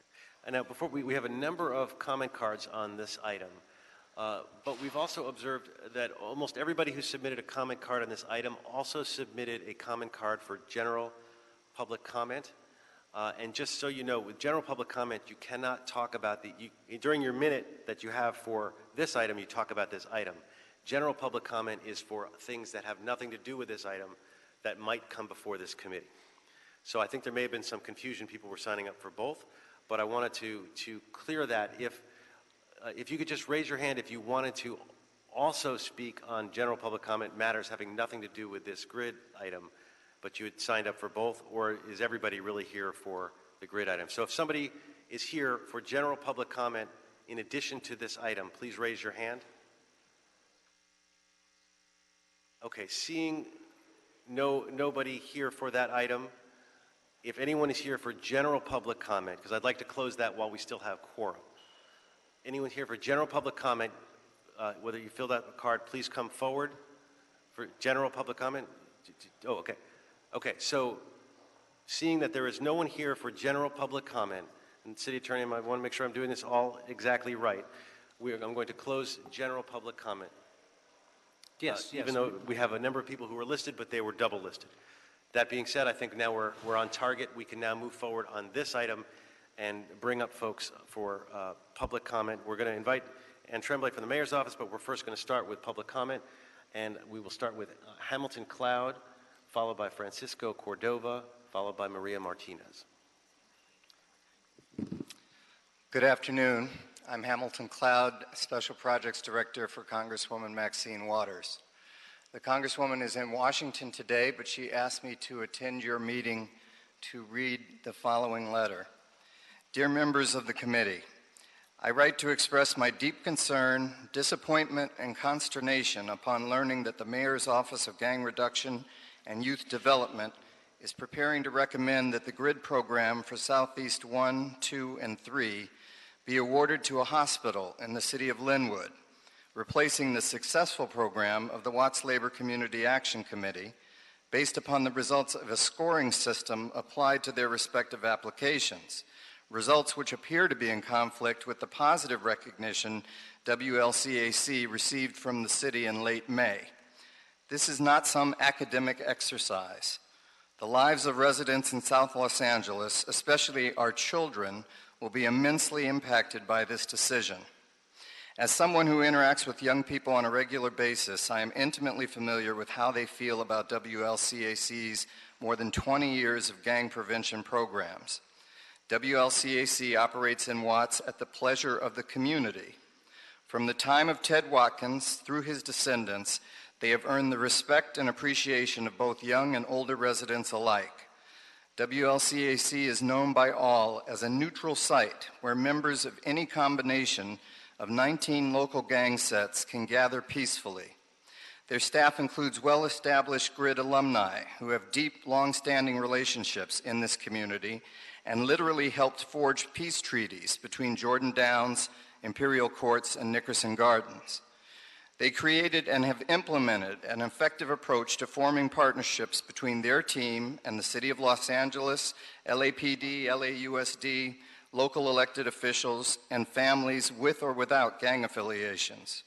If you solicit input from the residents of South Los Angeles, you will find that WLCAC has long been and continues to be perceived as more than a gang-neutral zone.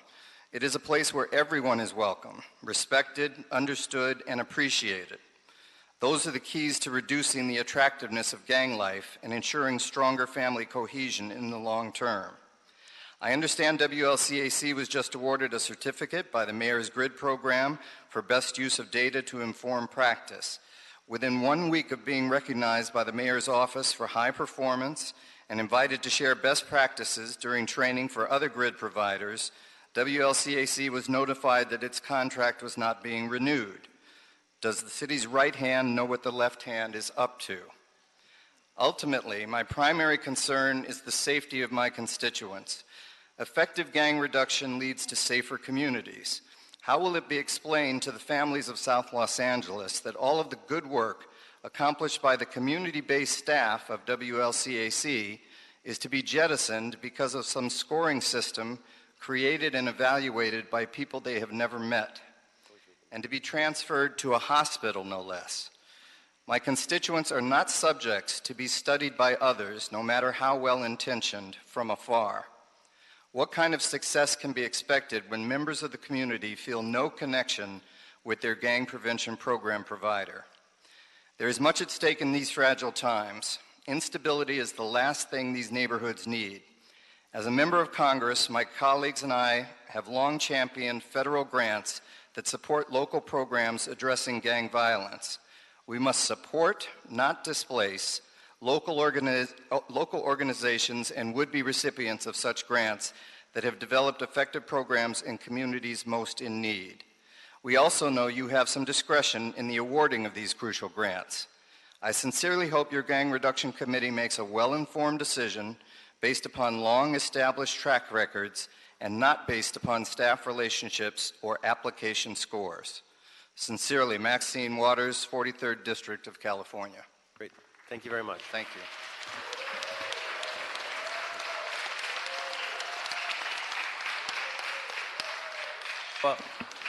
Well, public comment is usually 1 minute, as you've observed here, but I wanted people to understand, out of courtesy to the Congresswoman, we did not run the clock on the Congresswoman, but I wanted you to understand why everyone else is having a clock run on them, and that we are being fair, but when we have a Congresswoman or elected official of that stature, we typically open the time. So the other thing, before we move on to public comment, I want folks to understand that we are actually not making a decision today on the contracts in any way. This is a discussion item. We as a council, the way it's currently structured, don't have any say over who gets chosen and who doesn't get chosen. It's decided by the grid office. Now, I know there's a motion that's being worked on by Mr. Marquise Harris Dawson and Mr. Cedillo that may be able to change that. But at the moment, we don't have that authority. And really all we're doing today is trying to shed a little bit of light on that process by having this hearing. But just so you know, when you're making your comments to us, we're not in a decision-making mode. We don't have that authority. We're really trying to understand the process and hear from you and hear from the gang reduction experts. That's why we're holding this hearing. So I wanted to be clear about that. With that being said, the next speaker was Lucy. I know I called someone different before, but Lucy Herrera. I guess you had been signed for general public comment, but we think you were here for this. Ms. Herrera, are you here? Okay. We'll have you, and then we'll move back to the order that we had. I assume you're here for grid and not for general public comment? Yes. Okay. Go ahead. Hello, my name is Lucy, and I grew up in the Ramona Gardens housing projects. My father was murdered in a drive-by shooting when I was unsure on my life path and future. It was then when I found this amazing organization named Legacy LA, when there was no other organizations in Ramona Gardens. Legacy provided a safe space to go and not only heal, but realize my full potential. I believe our youth need mentors who come from the communities they live in, and that is what Legacy provides. However, despite our org making great impact by creating a leadership pipeline, we don't understand why and how other orgs are being selected to provide grid services in our community and not us. This system isn't fair, and if grid went out to our community to see who is providing services and asked us what we wanted in our community, I know the results would be different. This process is so unfair and is not a good way to spend millions of city dollars. I think this topic needs to go through City Council and have public comment so we can see and hear what our communities want and need. Thank you. Thank you. Next, just in terms of timing, because we're trying to get through it, I know everybody wants to clap, but if we could keep that to a minimum, we're not at no disrespect to the speakers, but just to keep things moving, because we have a lot of speakers. I'm going to read two names. If the second person I read can come stand behind so that we can move quickly, and we'll do that each time. So next is Francisco Cordova, followed by Maria Martinez.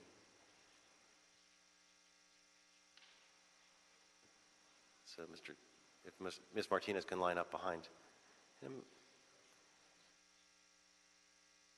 Good afternoon, council members. My name is Francisco Cordova. The reason I'm here today is because I'm a former alumni of this program. This program was pretty much a safe haven for me growing up. I pretty much was raised in the Nickerson Gardens, saw a lot of gang activity, a lot of homeless people in that area, drug users, pimps, hookers, whatever you can think of, you can name it. This place was literally a safe haven for me. I was bullied pretty much 24/7 growing up. These people literally are not just my friends, they're my family. They helped me brought me out of my shell. Because of them, I wouldn't be doing this, what I'm doing right now. I thank them for this opportunity because they really brought out the best in me. And because of them, I'm actually do have a better future for me and my kids. And my son, that he's in this program now, I want him to have the same experience I had in this program. Thank you very much. Have a good day. Great, thank you. So Ms. Martinez, followed by Mr. Timothy Watkins. Good afternoon, ladies and gentlemen. My name is Maria Martinez, and I want to represent today all the youth that I've been servicing in my community at Watts Labor Community Action Committee for the past 14 years. I myself am living proof of the wonderful work that WLCAC does within the community, District 15, 9, and 8. I came in from a broken home. I was out in the streets getting recruited by gangs, pimps, on the verge of being homeless, and through WLCAC, I came in through their youth programs, worked my way up to establishing a successful career that I've been successful in 14 years, and that's what I preach to all the youth that I have been servicing for the past 14 years in this community, and I am that hope, I am that mentor, I am that coach. I have saved lives of many youth who are on the verge of suicide. I have helped change the mind of youth that have joined gangs, and upon meeting me through the opportunity of working through WLCAC, have changed. And thank you. Your time is up. All right, thank you very much. so much. I'm going to call 3 more speakers. If you can please all come up. Timothy Watkins, Ted Mitchell, and Trayon Fields. Are you here? So I'm Tim Watkins. I'm the president of the Watts Labor Community Action Committee. I've got a couple of my employees holding signs, these plaques that came from the mayor's office for excellent performance for all 3 of the grid areas that we work in. It's interesting to me that I've got several congresswomen, senators, assembly people, council people that have responded to our call for support, and yet the one person that we have yet to hear from is our own council member. And it's apparently because he's not supporting the award of this contract to us. And we find that more and more often in Watts, that's what we're subject to, that we see a lot of external forces coming in, taking advantage of major new opportunity. WLCAC hasn't been doing this for 14 years, 20 years. We've been serving the youth of Watts for 53 years unbroken. And so institutionally, we're at a place where we would hope that you all understand that you don't need to fix something that isn't broken. Thank you.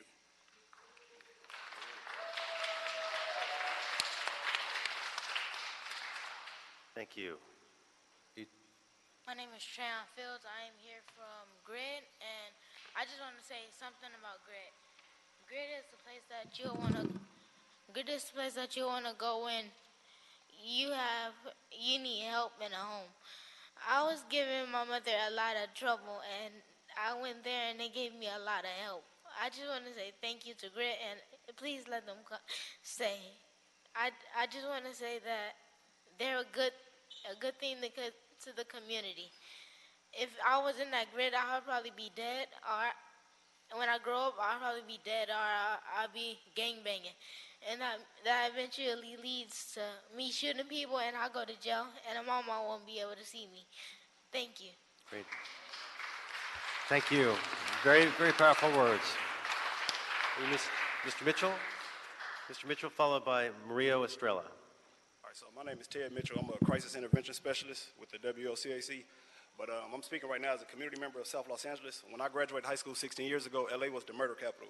And the response from our city was atrocious. We experienced hospital closures, increase in injunctions, increased militarization of the city. And I would just implore the city to think about the different responses, to not move the GRID program to another city in a whole other area that would not be able to help the youth in our areas. This city was founded by black and brown people seeking refuge and sanctuary in 1780, and I would implore you to remember that those stakeholders, the black and brown youth of the city, should be at the forefront of your mind and in your heart. Thank you. Thank you. All right, Mario Estrella, followed by Roseby Sazo. Or Rosby Sazo. Good afternoon. My name is Mario Estrella. I am also an alumni from Grid. Before Grid, there was LA Bridges. I grew up thanks to them. I know a lot of beautiful places here in California. We traveled out to Yosemite, Six Flags, Disneyland. As I was getting older, Ralph Flores and Esmeralda really helped me out to become a better person. I'm currently an AYSO soccer coach, so not only am I helping Grid get more kids involved in sports, but I'm also getting kids, as we speak, from the streets. Instead of them gangbanging or smoking or whatever you want to call, I put them to the side, involve them more in our region, 1595, which is also Watts, and give them a different outlook of perspective of our environment. We travel out to Pacific Palisades, Malibu, and we have our matches there. So thanks to Grid, I got pushed over to do something better for my community. Thank you. Thank you. Rosby Sazo, followed by Nady Lima. Good afternoon. My name is Rosby, and I am here to represent all the parents that were not able to come. I believe that this program is essential to our community. I am the mother of 2 former participants of the program, and I am here to let you know this is vital. My daughter is heading to college thanks to all this family, and I'm sorry. My number one question is, as a poor community, why is it that every time we have a perfect program, somebody else comes and tries to take it away from us? Our kids need it. We've been here doing what we need to do. These kids need a chance to also succeed in life. And by cutting it in the neighborhood that we stay in, it's not the right or the proper way to get it done. That's it. Thank you. Nady Lima, followed by Edwin Fuentes. And again, if I call your name second, if you could make your way up so that you're close by. Hola, muy buenas tardes. Mi nombre es Nady Lima. Soy integrante del programa GRIP y vengo a apoyar porque no es justo a que estén desintegrando el programa, porque yo tengo a mis niños ahí. ¿Y qué sería si se desintegraran ese programa? ¿Qué sería de los niños? Sería muy mal para ellos, porque tanta pandilla en este país. Entonces ese programa es muy bueno para los niños. Si se desintegra, ¿qué podrá hacer más? Gracias. Gracias. Do we need to interpret that? All right. Do you want to translate that, or is that okay? I mean, I can translate for her. ¿Cómo se llama? ¿Otra vez? ¿Su nombre? ¿Quiere venir otra vez? Perdón que no le pregunté. Venga al micrófono otra vez para traducirle. Can summarize her. Dígame su nombre y el programa de que viene. Programa GRID. El programa. She's here supporting GRID, pero su nombre? Nady Lima. Nady? Nady Lima? Nady Lima. Just to paraphrase, she's here to support the GRID program and the dismantling of, she's against dismantling this program, making sure that these vital services are kept intact because they're benefited her family. Bueno. Thank you. Gracias. Okay, Mr. Fuentes, followed by Pedro Chavez. Hello, good afternoon. My name is Edwin Fuentes. I am here to talk about my experiences at GRID. GRID has provided me with guidance and has kept me out from the streets. I believe that due to their guidance, I am where I am today. I am currently a 4th-year civil engineering student at the University of California, Irvine. I'm just hoping that the future generations has the same type of guidance that I had growing up in the streets at the Nickerson Gardens projects. Thank you. Have a nice day. Thank you very much. Okay, Pedro Chavez, followed by Kenyon Young. Hello, councilmen and women. I'm here also, I was also a student of what was once LA Bridges and now GRID, and I am also walking proof that they do save lives. in this community of Watts, there are many gangs, drugs, and things like that, and GRID does what it set out to do. They prevent young people from joining gangs and making bad decisions. And just like others have said, GRID is a safe haven for others, for young adults, and it helped them. They help them grow and become just like my friend there and myself. You know, I am also a college student, pursuing my degree also in engineering. And you guys, not you guys, but the mayor office and the committee not approving or giving the funding to this program is not only cutting the program, but it's not only cutting the program, but it's cutting families. It's cutting and it's tearing. It could tear families apart and increase or bring back that violence and gangs that we so much work for to take away from this community.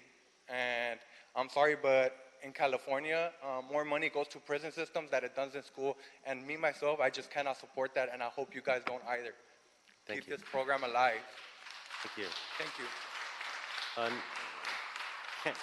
Kenyon Young, followed by Gloria Acuna. Good afternoon, all. I just want to say that I've been a parent and contributor of GRID for over 5 years. My daughter Kayla, who just graduated from middle school, now entering high school, very active in the program. If you terminate the program, you'll be hurting youth as well as the participants, which I am an active participant. It is a great program, and it's very nurturing. It's not only a program, it's a family. Like, we're all family. We reach out to one another, and I just pray that you put it on your minds and your hearts to please reconsider not closing this program down, because if you do, it's going to be a travesty for the whole entire community and our neighborhoods. Thank you very much. Thank you. Next, Gloria Acuna, followed by Tina Quay. Yes, I'm here for the GRID program, the WLCC. They helped my daughter. My oldest daughter was a victim of human trafficking. And they were there for her. So now she's working. She's going to school. And she's got her own place. And she doesn't have to look back on that. And taking that would devastate the community. And they also helped my other two to accomplish, finish school, and then instill that in them, finish school so you can be what you want to be. Now they're both getting accepted to Fullerton. And our community really, really needs this program because, like the little boy said, that is our future for our community, and our children need it. Thank you. Okay. Thank you very much. So, Tina Quay, followed by Lou Calanche. Good afternoon. I'm Tina Watkins Quay. Thanks for giving us your time. I'd like to ask everyone who has stood here in support of WLCAC's GRID program to stand behind me as I speak. We are your greatest asset. We are the city of Los Angeles' greatest asset, the people who you all serve. You have amazing constituents. And we're here to advocate for ourselves because it doesn't seem the voice of the Watts neighborhood has been heard. I know that if this reality that has been presented to you were considered in not only the scoring but the overall administration of this GRID program, we would be deepening the ties with WLCAC, figuring out how to create generational solutions to gangs, and making sure that this program, the next time we're hearing someone say their little boys are coming through it after they came through it, this is about building wealth or buying homes or something that's even more positive and amazing for our community. We have an incredibly rich history here, not only more than 20 years of serving gang reduction and youth development program, but before that, the LA Bridges program. We want to make sure that those ties are continued. Thank you. Thank you. Lou Calanche, followed by Sylvia Mejia. Good afternoon. My name is Lou Calanche. I'm the Executive Director of Legacy LA. Actually, I'm glad that you brought that up because I wanted to challenge the fact that it's not GRID that's successful, it's the community organizations that are doing the work that are successful. The money comes from the city, but our organizations are out there every day doing the work, so we have to be sure that that the money stays in our local communities. I'm actually here to speak about the procurement process. I think it's, because you'll hear from our youth that are talking about how unfair it is that we're not getting funded. But we have been leading a campaign to create a youth department in the city of LA. And one of the reasons is because we believe that there isn't enough invested in the local organizations that are currently providing services in the city. We've experienced the same thing as the previous organization, where a large regional nonprofit has taken all 3 grants in CD 14. And what we're not doing is providing the capacity building that these organizations need, because once that funding is done or it moves into a different program, those organizations are not invested in the community and will leave. So we're actually challenging how GRID funds. There's no site visit, there's no interviews, there's no talking to community, it's not a transparent process. I don't know who the evaluators are, and I think that we have to change that process in order to continue to build capacity in our community. Thank you. Yes, just one last thing. I really hope that it does go to City Council, because we do need this to be open, and I know there's 4 days of City Council left, so before these contracts are awarded, we need to have this go to City Council for full discussion. Thank you so much. Thank you. So Sylvia Mejia, followed by Carlos Martinez. Hi, Sylvia Mejia. I live and work in Watts. I work for GRID, and I could say that we're not only a safe haven for these young adults, but I truly believe that our team serves as role models for these kids. I think that if you put a face and story to where these funds reach, you'll find it irrational to take the opportunity from us to serve our community. It's not an easy job. It's very challenging at times, but our families need us and our young adults need us. Give us the opportunity to succeed, please. I invite you to our communities and get to know us and get to know what we accomplish. Thank you. Thank you. Carlos Martinez, followed by Sheila Thomas. My name is Carlos Martinez. I'm the Director of Operations for Barrio Action, which is located in El Sereno. We are currently the prevention provider for the GRID program. In regards to the procurement process, it seems that it was not transparent based on being able to create subjective information or processes that did not allow for the organization. In my situation, it would be Barrio Action to be a recipient or an awarded organization for the funding.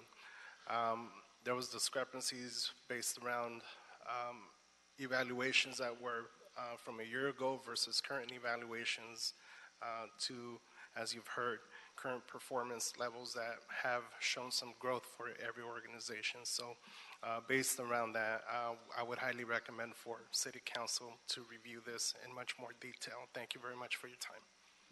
Thank you. Sheila Thomas, followed by Camelia Woodruff. Good afternoon, and thank you all for having us. I'm Sheila Thomas. I'm the Director of Family Services for WLCAC. Under the Family Source Center, we're one of the highest performing Family Source Center here for the City of Los Angeles. I know that you've said that you can't make any decisions and your hands are pretty much tied, but I would ask you to investigate. I would ask you to really look at the process that took place. I would ask you to have the mayor's office explain to us what their process and procedure was. All we were asking was for transparency and better communication. I would like to really figure out how a high-performing GRID program would not be considered for funding after having years of high performance and being awarded certificates for great performance.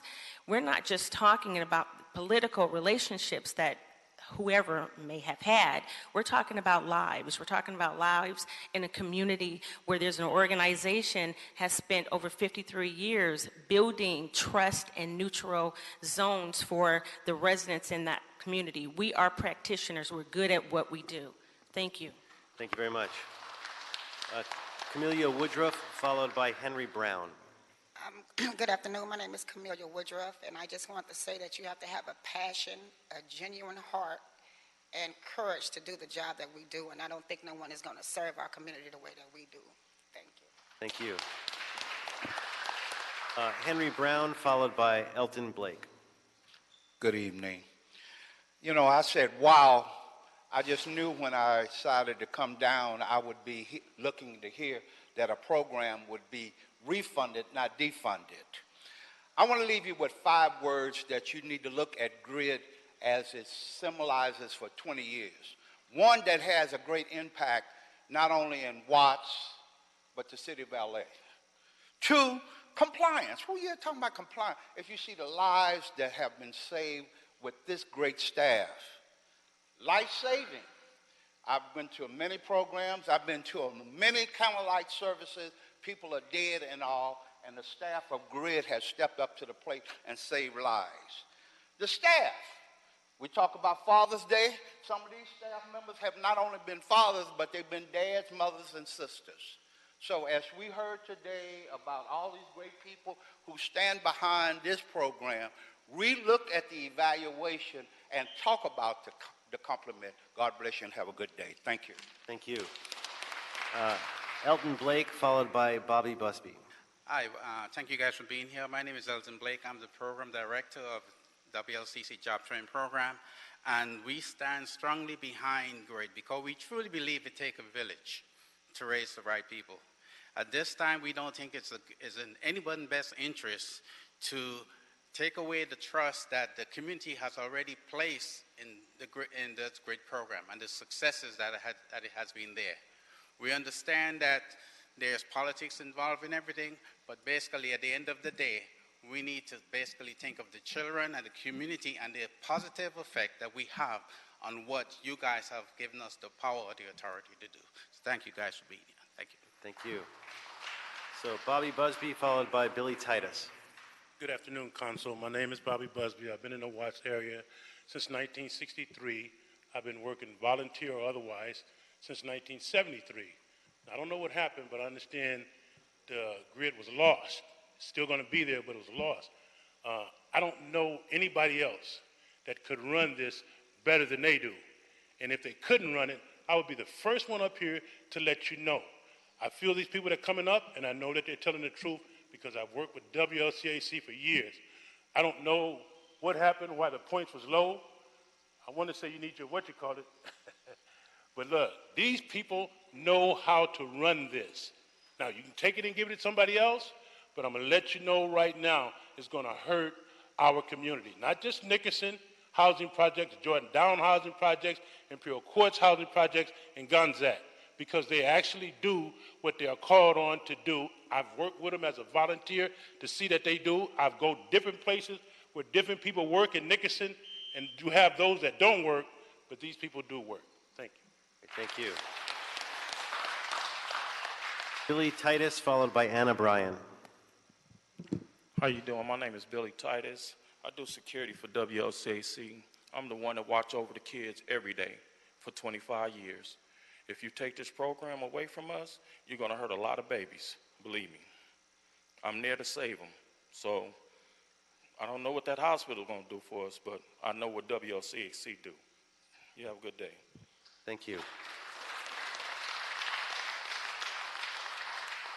Anna Bryan, followed by Emilio Rodriguez. Buenas tardes, mi nombre es Ana Bryan. Sí, por favor. ¿Cómo se llama otra vez? Ana. Ana Reyes. Ana Bryan. My name is Ana Ryan. Y estoy aquí por una razón. I'm here for one reason. Soy madre de 4 hijos. I'm a mother of 4 kids. Vivo en el área de Ramona Gardens. I live in the Ramona Gardens area. Y soy afectada cuando ustedes solamente enfocan cierta cantidad. And I am affected when you only focus on a certain amount. Solo en un programa específico. When you only concentrate on one specific program. Vengo apoyando la organización de Legacy LA. I'm here to represent Legacy LA. Porque esta organización ha marcado e impactado vidas. Because this organization has impacted lives. Tanto en educación, in education, mentalmente, mentorship, y físicamente. Mentally and physically. Y me gustaría que esta oportunidad siguiera marcando vidas en mi área. I would like for this opportunity to continue making change and affecting lives in my area. Gracias. Thank you. Gracias, señor. Emilia Rodriguez, followed by Amanda Gutierrez. Emilia? Is she here? Okay. So after her, Amanda Gutierrez, followed by Jacqueline Rodriguez. Hello, my name is Amanda Clarissa. I'm currently 21 years old. I'm a youth advocate, a community organizer, a co-founder of Through Our Eyes, and a program coordinator. I was also born in the Ramona Garden Projects, and I recently graduated with my bachelor's degree from Mount St. Mary's. I'm here today because I think the selection process when selecting GRID contracts is unfair. I'm just concerned how a nonprofit organization that was created from the ground up, which is Legacy, hasn't been invested in. An organization that's kept me off the streets, seen leadership qualities in me, and helped me navigate the way to a brighter future. Legacy LA has been providing opportunities and support for the last 10 years when no other organization was there. And that's why I feel we deserve it. Project Kids are the future and we need to be invested in, so I would appreciate if council members and GRID can be more mindful and considerate when these grants are awarded. Thank you. Great, thank you. Jacqueline Rodriguez, followed by Liliana Martinez. Hi there, my name is Jacqueline, and I'm here because I too am concerned and a bit confused about how the City of LA selects organizations for their GRID services. Although I'm sure they have good intentions, I don't know who Alma Family Services is. I've never heard of them. What I do know is that Legacy has been a huge part of the life of the youth of Ramona Gardens for the past 10 years. It's been a fundamental part of my educational trajectory and professional development.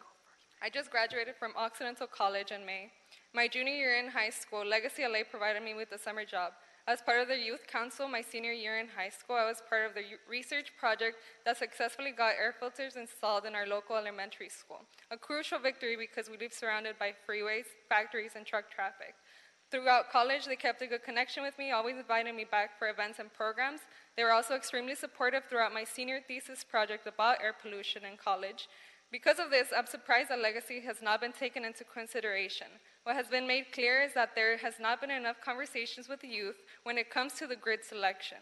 It would be ideal for a revision of the selection process. The city needs to have a youth department that gives you all some insight of who is doing the work in our neighborhoods. Thank you. Thank you. So Liliana Martinez, followed by Leslie Valenzuela. Buenas tardes, mi nombre es Liliana Martínez y vivo en la comunidad de Ramona Gardens por aproximadamente 20 años. Y cuando llegó Legacy LA, la señorita Luca Lancha me invitó a ser parte de apoyar a las madres. Me enseñó a soñar con estos jóvenes y me da tristeza que no podamos tener los fondos necesarios para poder ayudar a todos estos jóvenes que han impactado nuestra comunidad, porque he mirado cómo Amanda ha salido adelante, Lucy, Eri, muchos jóvenes. Entonces creo que no es justo la decisión que vayan a tomar, el que nada más se vaya el dinero a una cierta organización, cuando hemos mirado que esta organización ha hecho mucho provecho en nuestra comunidad, ayudar a salir a esos jóvenes adelante, a una mejor vida, una mejor calidad de vida para poder impactar en las familias. Gracias. If I could translate for her real quick. So really briefly, this was Liliana Martinez, who's been a resident of Ramona Gardens for over 20 years, and she was part of the mothers that Luca Lancha organized to establish Legacy LA almost 10 years ago. And she says that she sees the impact that young people like Amanda and like other young people who have spoken here have had in the community because of Legacy LA, and it really hurts her that organizations like Legacy LA are not invested in by the city. Thank you. Thank you. Next, Leslie Valenzuela, followed by Michelle Estrada. Good afternoon. My name is Leslie Valenzuela, and I'm here as one of the youth that live in Ramona Gardens. And we have concerns about how the City of LA selects organizations for GRID services in our community. We don't understand why there are other organizations that we don't even see in our community receiving almost $1 million in funding to provide GRID services. I am here as a member of Legacy LA, which I've been involved with for 4 years. And I will be attending UCLA in the fall, and I know that it wouldn't have been possible without Legacy's leadership programs, academic programs, and my mentors that supported me throughout all my 4 years in high school. Everyone says that youth are the future and youth are important, but we are the youth and we care about our community, but the city and GRID doesn't give us the power to have a say on who gets funded to provide programs in our community? Thank you. Great, thank you. A future Bureauan. Michelle Estrada, followed by Echid Estrada. Hi, my name is Michelle. I am a part of Legacy LA. Legacy LA has been a great help to me. It's a program that has taught me so many things that I haven't been taught at school. And me and my other fellow leaders that are here with me today have been fighting to get the city to create a youth development program for us, the youth, so we can be able to have a say in where grants should go and programs like Legacy can continue to help and support youth around LA. Thank you. Thank you. Ms. Estrada, followed by Omar Perich. Good afternoon. My name is Xochitl Estrada. I'm part of Legacy LA, an organization that provides many programs that not only benefited me, but other youth from low-income communities. Legacy LA has helped me in many ways that I can imagine, from providing community computer printing, tutoring spaces, but also helping me apply to university. Without this program, I wouldn't be able to, I wouldn't be moving in this fall as a pre-medical student at UC Merced. As a city, I believe that it is important to create a youth development department in order to secure funding for more programs such as GRID and Legacy LA. Overall, I strongly believe that we need to strengthen our youth, that if we don't strengthen our youth, we do not strengthen our city and our future. Thank you. Thank you. Omar Perich, followed by Zach Strasters. Hi, good afternoon, Chairman and council members. My name is Pastor Omar Perich. For the last 20 years, I've dedicated my life to reaching, teaching, and empowering gang members, drug addicts, and victims of violent crimes and human trafficking. I'm asking that there be a reconsideration of the selection process. There must be a community engagement aspect component to this process. For the last 4 years here in the city of Los Angeles, I've housed personally 180 gang members. That's the best way to avoid recidivism is by transformation. And one of the ways we can do that is, as you can see today, the general public has spoken. They're speaking loud and clear. And we don't need more organizations that just transfer information, but we need organizations that are about impartation and transformation. If we're really going to get a handle on this city and the problems, we got to look at the selection process. These people have done an amazing job at GRID. There's nothing against them personally, but I think the council needs to step in and take a look at this more seriously. Thank you for your time. Thank you. And last but not least, Zach Strasters.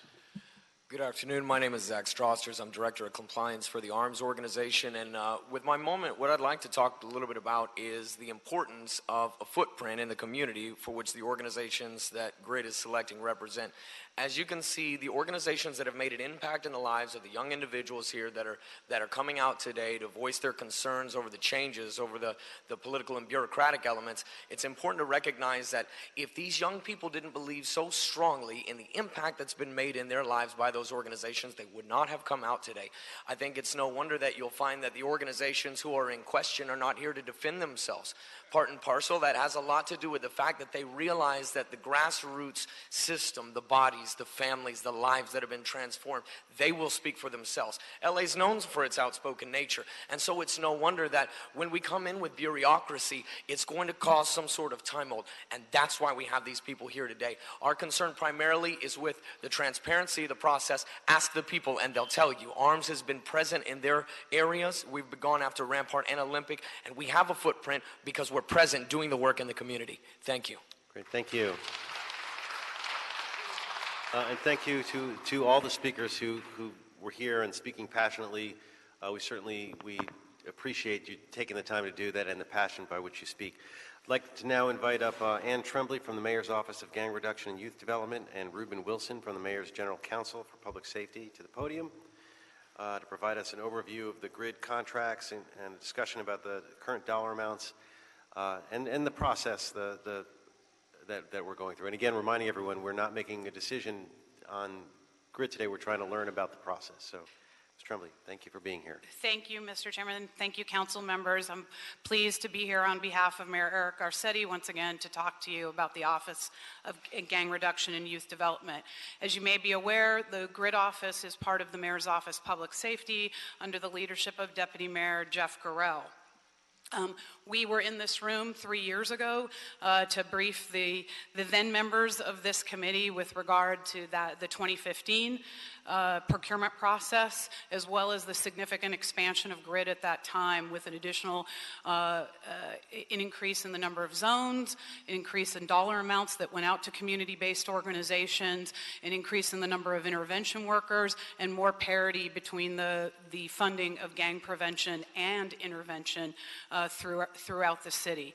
We've also had other opportunities to come back and talk to you about the incredible work that our 25 prevention and intervention agencies have done over the many years, as demonstrated by the significant reduction in gang crime in the areas that GID serves, as well as the independent evaluations that show the efficacy of the gang intervention family case management program, as well as the gang prevention services that are given to youth and families, and then finally our incident response, our response to incidents of gang violence throughout the city. And I set that all as a stage to talk about how we have, over these last 4 years under this administration, in conjunction with the council office, in conjunction with both GRID contractors as well as other community-based organizations throughout the city, have worked to enhance and improve the delivery of services to the community members who deserve the absolute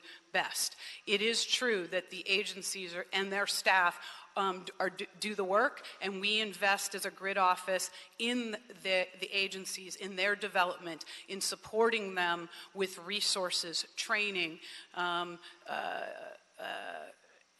the data infrastructure, the access to data training, and so they can look at their results and improve it and use it to inform the practice of their work, as was noted with awards that were given to various agencies for their ability to do that, because we want to use data not for data's sake, but to inform the practice.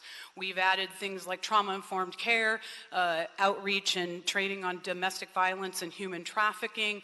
We've added our peace ambassadors and sort of a rapid response in South LA when we were dealing with an uptick in gang crime there a few years ago.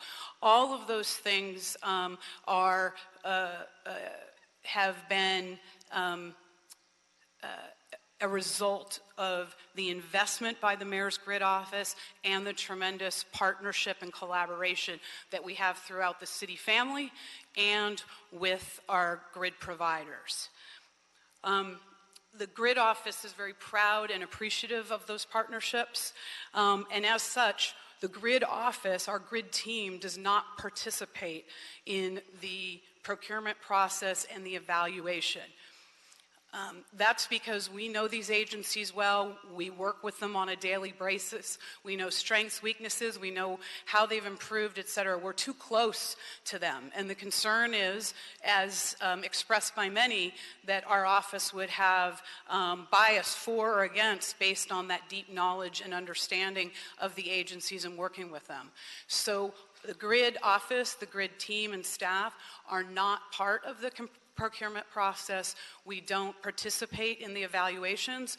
We provide answers to questions or technical assistance and information to inform the procurement team who do the process in consultation with the city attorney's office to answer questions and provide that information. But we do not participate in the process, and that's key because it's very important, obviously, that these procurements are done in a fair and impartial manner, and that folks with opinions, biases, or too much closeness to a particular applicant are not part of the process. So I will turn it over to Ruben Wilson, who you mentioned earlier, who as part of the Mayor's Office of Public Safety oversees and works on the GRID contracts, and also once again, just as he did in 2015, oversaw the procurement process.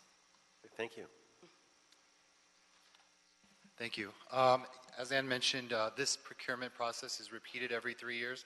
On the recommendation of the City Attorney's Office, we were required to open these contracts and make them publicly available for competition every 3 years. And so in 2018, in January 2018, we released an RFP. Really what we're doing is we release an RFP for both the prevention and intervention contracts in all 23 grid zones. So really it's 46 separate competitions occurring simultaneously. And so each of those RFPs are specific to that particular grid zone. So agencies who apply are competing just against agencies for that specific geographic grid zone. So we released the RFP January 30th, and they were due March 21st. We received almost 100 proposals from community organizations across LA. And then, they submitted those proposals. We then convened panels of judges to evaluate them, each of the proposals. We got about 60 judges, and these were volunteers from the community. The grid office supplied us with names, and these are largely drawn from community stakeholders, from academia and law enforcement. And then we assigned judges to review the proposals submitted for each specific geographic grid zone. We did a rigorous check for conflicts. We made sure that none of the judges were reviewing agencies for which they had a conflict of interest. We tried to make sure that people didn't have, too many ties to, the particular agencies that they were reviewing. But we also wanted to make sure that we had people who were familiar with the areas and familiar with the gang dynamics of the communities that they were judging. So we have a very rigorous conflicts of interest process that's pursued. The RFPs that are submitted, the proposals that are submitted by the agencies are graded on a 150-point scale. They submit separate narratives, describing their project plan, their staff's experience, the organizational capability of the agency, the cost proposal, and then letters of reference and recommendations from the community. And then there's also a component of performance evaluations. So agencies who have worked with the city in the past, we have performance evaluations that the grid office fills out every year, and then there are the agency's responses to those. So all of those are included as part of the overall proposal package that the panel of judges reviews. The judges independently review those and score the proposals, and then we bring the judges together to deliberate and come to a consensus. And most often, we've gotten consensus from all of the judges. They all favor one organization over another. We have them deliberate. We really push them to make sure that they've carefully evaluated the proposals. We inquire from each of them to find out what were the strengths and weaknesses of each of the proposals. We want them to have a good, vibrant discussion to make sure all of the three judges agree on who they're recommending for funding. So then those recommendations are given to us, to our office. Can I just interject Yeah, really sure. quick? I apologize because I have to get going. I'm already late to another. Are site visits part of the evaluation process? They're not part of the evaluation process, but once an agency is recommended for funding, the grid staff members do site visits and make sure that So the grid staff members that weren't a part of the evaluation process of the grant would be after the recommendation for funding. So when we enter the contract negotiation process with an agency, we require a site visit. We do a site visit, and we have to approve that site before we, as part of the budget negotiation approval process. I guess part of my concern, though, is that the individuals that are making the recommendations that would even provide the potential contract to an agency and award that grant, it's just based on whatever is provided in paper. They don't have the context of having visited the site to determine whether or not how active that program is at the time. I understand your question. They're given the option. The judges are given the option to do a site visit and to do interviews. We ask them if they would like to do interviews. In cases where any one of the three judges wants to do an interview, we arrange for all of the proposers to be interviewed. But in this situation, we didn't have any requests for site visits. Okay. All right. I have concerns about that. I genuinely have concerns about that because of the unique nature of the services that we're talking about. I think it's really important for any evaluator to ascertain the activity. You're talking about going into neighborhoods and knowing neighborhoods as intimately as many of us have to. It's grants are a very unique process, and I truly appreciate, because I know historically some of the challenges of trying to make this a very transparent process. Yes. Totally appreciate all of that effort that has gone into making sure that those pieces have been thoroughly vetted. But then there's just the street level conversation of understanding the level of the unique level of service that's being provided, and having the context of one thing. It's one thing to read it on paper. It's another thing to do a kind of a site evaluation for what the proposers are suggesting would be offered as part of their. Guys. No, guys. This is just a conversation. So that's the one piece of feedback I would say, because I appreciate how much effort has gone into over the course of time with GRID in refining this process. But that's just my one piece of commentary. But I thank you very much, both you and Ann, for the presentation. I actually look forward to engaging in a much deeper conversation in this. Because it does have real implications, and I think it's one of the reasons why several of my colleagues and I are very focused on advocating for a youth development department for this city. I think we really have to be thoughtful about how we deploy resources across the city as it relates to both intervention and prevention work for youth, but creating just more generally a more consistent process going forward. But thank you very much. I'm sorry, I have to go. Understandable, and appreciate everything and agree with everything you said. So you want to finish up, and two of us may have some additional questions. Sure. I just wanted to kind of continue walking through the process. I mean, once we release the decisions, we give the applicants an opportunity for a debrief with our staff, and we'll do an oral, kind of rundown of what the applicant scores were and what the judges, thoughts were on the different proposals, what the strengths and weaknesses of the proposals. If the applicants then have an opportunity to appeal the decision, and those appeals are sent to a panel of 3 lawyers that we convene, and so they submit their appeal to those lawyers. The lawyers are really looking to see if there was any kind of procedural error or bias or indications of bias in the original review panel, and so they hear them. They have an oral and a written hearing, and then they make a decision based on that. And we abide by whatever the appeals judges have decided. Great, thanks. Couple questions. The contracts you describe them as 3-year, but they're 1-year contracts, correct? They're 1-year with contracts. 2 possible extensions. Has it always been that way, or at one point was it longer? No, we've always done 1 year plus with the option for 2-year extension. Okay, would it be difficult to change the timing to make it 3-year contracts straight out versus 1 year? Well, we wouldn't know the funding until each year's city budget was approved. So we usually just use the funding from that budget year. So that's the limiting factor potentially. I mean, obviously we could do a longer contract, but we'd be risking budgetary fluctuations. That's correct. Okay. And then the RFP, in terms of how was it crafted, is it, in the decisions on what to weigh and what not to weigh, how was that process done?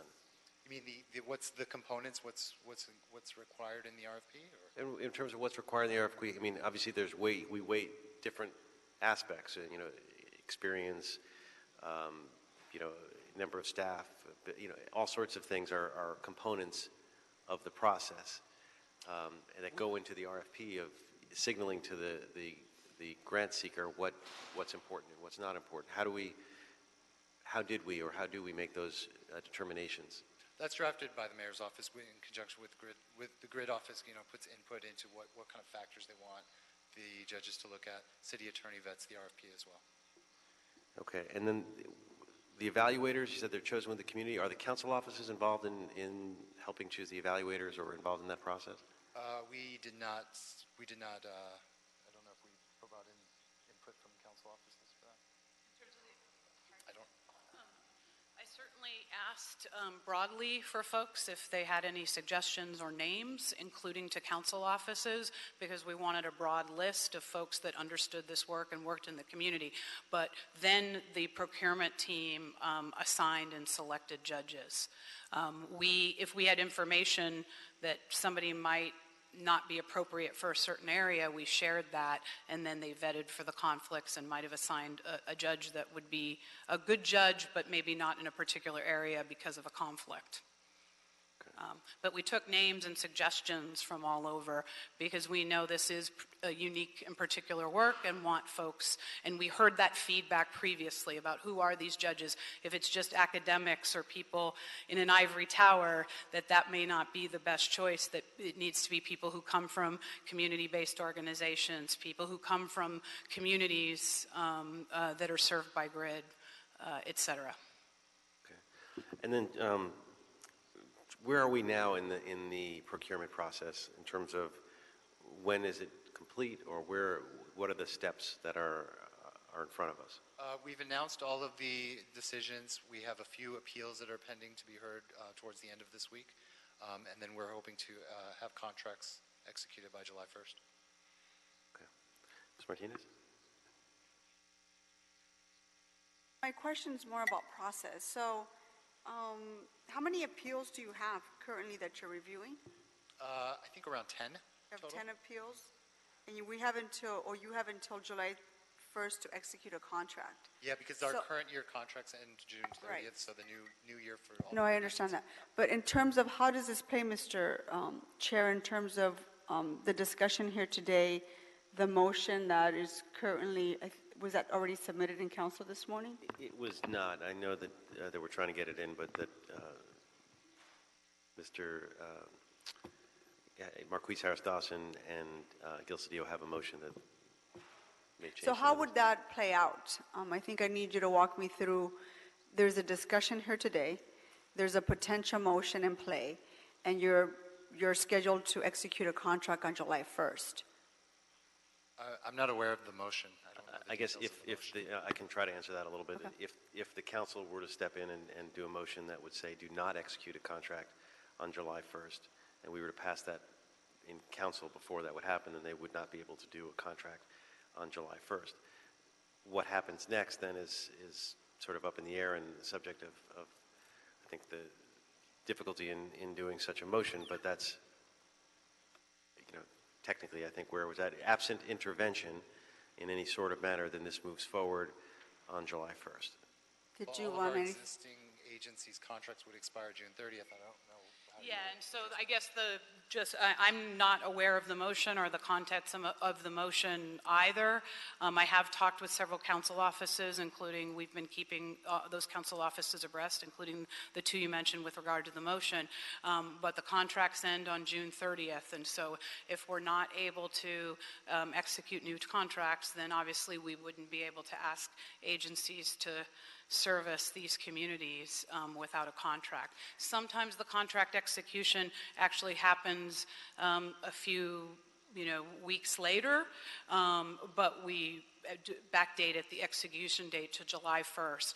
And just for point of reference, that's one of the things at the agency and council office request we worked very hard to do, to change the system to have contracts executed as close to July 1st as possible, because in years past often the contracts weren't getting executed until September or even October, and so agencies were left trying to do the work as best they could, because they are cost reimbursement contracts, so they lay out a month's worth of costs, they submit invoices, we review them, and then pay the agencies. So when was the last time that that we actually executed grid contracts without full council approval? The last several renewals have been done without Council approval? approval. So if I'm not mistaken, I think the last time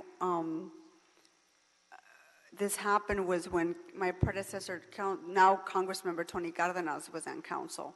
I believe that's when we stopped bringing the grid contracts to council for full council approval. Am I correct?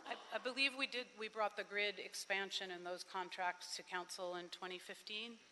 We went through via a transmittal. Oh, I see. I also read something about, and someone made this, you can correct me if I'm wrong, that if there's unspent money at the end of the fiscal year for these contractors, that they're supposed to revert the money back to the city with some sort of promise that the money would then be reverted back to the organization once we approve the budget? Is that? That would not be accurate. What Okay. happens if an agency has a contract up to a certain amount, we hold that amount for the year of the contract. At times, agencies, because of the cycles of their system or staff turnover, they may underspend on the contract, and we've been able, as a grid office, to reallocate those funds. Back to the same organization or back to the big pot of money? Not necessarily, because it helps support the grid budget as a whole. It often, quite frankly, the council does see the motion every year on summer night lights startup funding. That is used from that unexpended funds help support that. We want to make sure the money goes back. We can't do no cost extensions under the city rules, so it doesn't go back to that particular organization. I will say one of the values of getting the contracts done as close to July 1st as possible is to have organizations know what their budget is and to spend it consistently from the very start of the contract. Typically, when the contracts weren't going till September 1st, they would maybe light spend at the beginning because there was cash flow issues. By getting it done at July 1st, and we work very closely with the agencies now to look at what their monthly expenditures are, we provide a report to them so they know where they are on track with their monthly, because we want to get to the point where we don't have unexpended funds at the end of a contract cycle, because obviously the communities need it, the agencies need it. So that's how we've worked with them very closely, and many agencies have improved their ability greatly to expend the amount of the contract. Okay, and the last question I have, Mr. Chair, is so how are we holding these contractors accountable? Do you have check-ins during the course of the contract, or do you expect status reports in terms of how they're doing, meeting their numbers or meeting their goals? How does that work? Yes, we have a variety of ways of doing that. We have a data infrastructure that the grid office funds separately from the agencies, that the agencies are all trained to use and supported in their use. So they regularly input information about the clients they're serving, where the clients are in the cycle of the services that are required under either prevention and intervention. When it comes to incident response, we also record those incidents and the agency's response to them. So we have the data piece of it that is in the database, and we can run regular monthly reports on where they are, their client numbers, how successful they are in their clients, the clients graduating successfully from services or falling off from services. In addition, the grid team in the mayor's office, our program coordinators, are assigned geographically. They're the folks that often work with your staff level, field staff level. They work with all of our prevention and intervention providers. They meet on at least a monthly basis. They do technical assistance meetings so that they can talk about where the agency is, how they're performing. We also do the fiscal reports and check-ins to make sure they're spending, make sure their invoicing is going well. All those are systems that have been put in place over the last 4 years to improve the service. We also have monthly trainings for the staff of all of our providers on both the grid model, as well as things like trauma-informed care, on the issues of domestic violence and human trafficking when we've been asked to address those.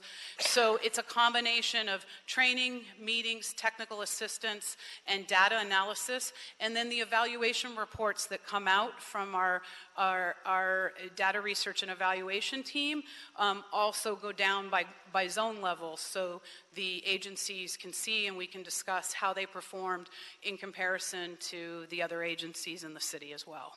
Okay, so Mr. Chair, I assume that if this motion moves so forward, we're probably going to have a more robust conversation in council. So this is not the last time we hear this item. No, you are correct. I mean, for anything to happen, we have to have a whole conversation, and either in this committee or in full council. This item before us was really just a discussion item to shed a little bit more light on the process, to hear from stakeholders directly, and to create that forum. But we are not in a place to make decisions in terms of Nothing's on the agenda where we get to say yay or nay. There's not a vote on this. This was a discussion item only. So if there's no other questions, do you have any other comments that you want to make before we close the item down? Sure, I'd just like to add that, again, based on the input received from council offices in this committee previously, in 2015, we did work very hard, as Councilmember Rodriguez noted, to improve the procurement process because of concerns and complaints we heard, whether it was actual or not, about bias and lack of fairness in how the grid contracts had previously been done. And so worked to do that separation so that our office wasn't directly involved. The other concerns that were voiced, and I think if you could hear a little bit of the different pieces of that in the commentary today, right? There's some folks who feel that the system is too favorable to incumbents, right? That incumbents are always getting the grid contracts, that smaller, more community level organizations or smaller, not as organizations with a shorter history, younger organizations aren't able to compete. I will say in this process, just as last time, we had a whole range. Sometimes incumbents were selected by the board, sometimes smaller, more what I'd say, a more mom and pop, a more smaller where this was their only contract was selected. It really varied without the city, and that's the same this time as well. So I'd propose that that's also an indication that maybe the process is fairer than some folks are feeling at the moment, because we haven't, it isn't just big contractors. There's big, small, and everything in between with regard to prevention and intervention that were selected by the reviewers. Okay, appreciate that. And, again, there's no item to be taken. I think the motion deals with that you talked about deals with the input of the council and that kind of thing. But appreciate you coming forward and sharing all this information. Appreciate all the folks. This is such an important issue. It affects our youth. All of us care deeply about that, and it's clear also with the passion that everyone has. So with that, I see we can't take questions during this. I'm happy to stay afterwards to talk with folks like yourself. But just procedurally, there's no room to do Q&A, so I apologize, sir.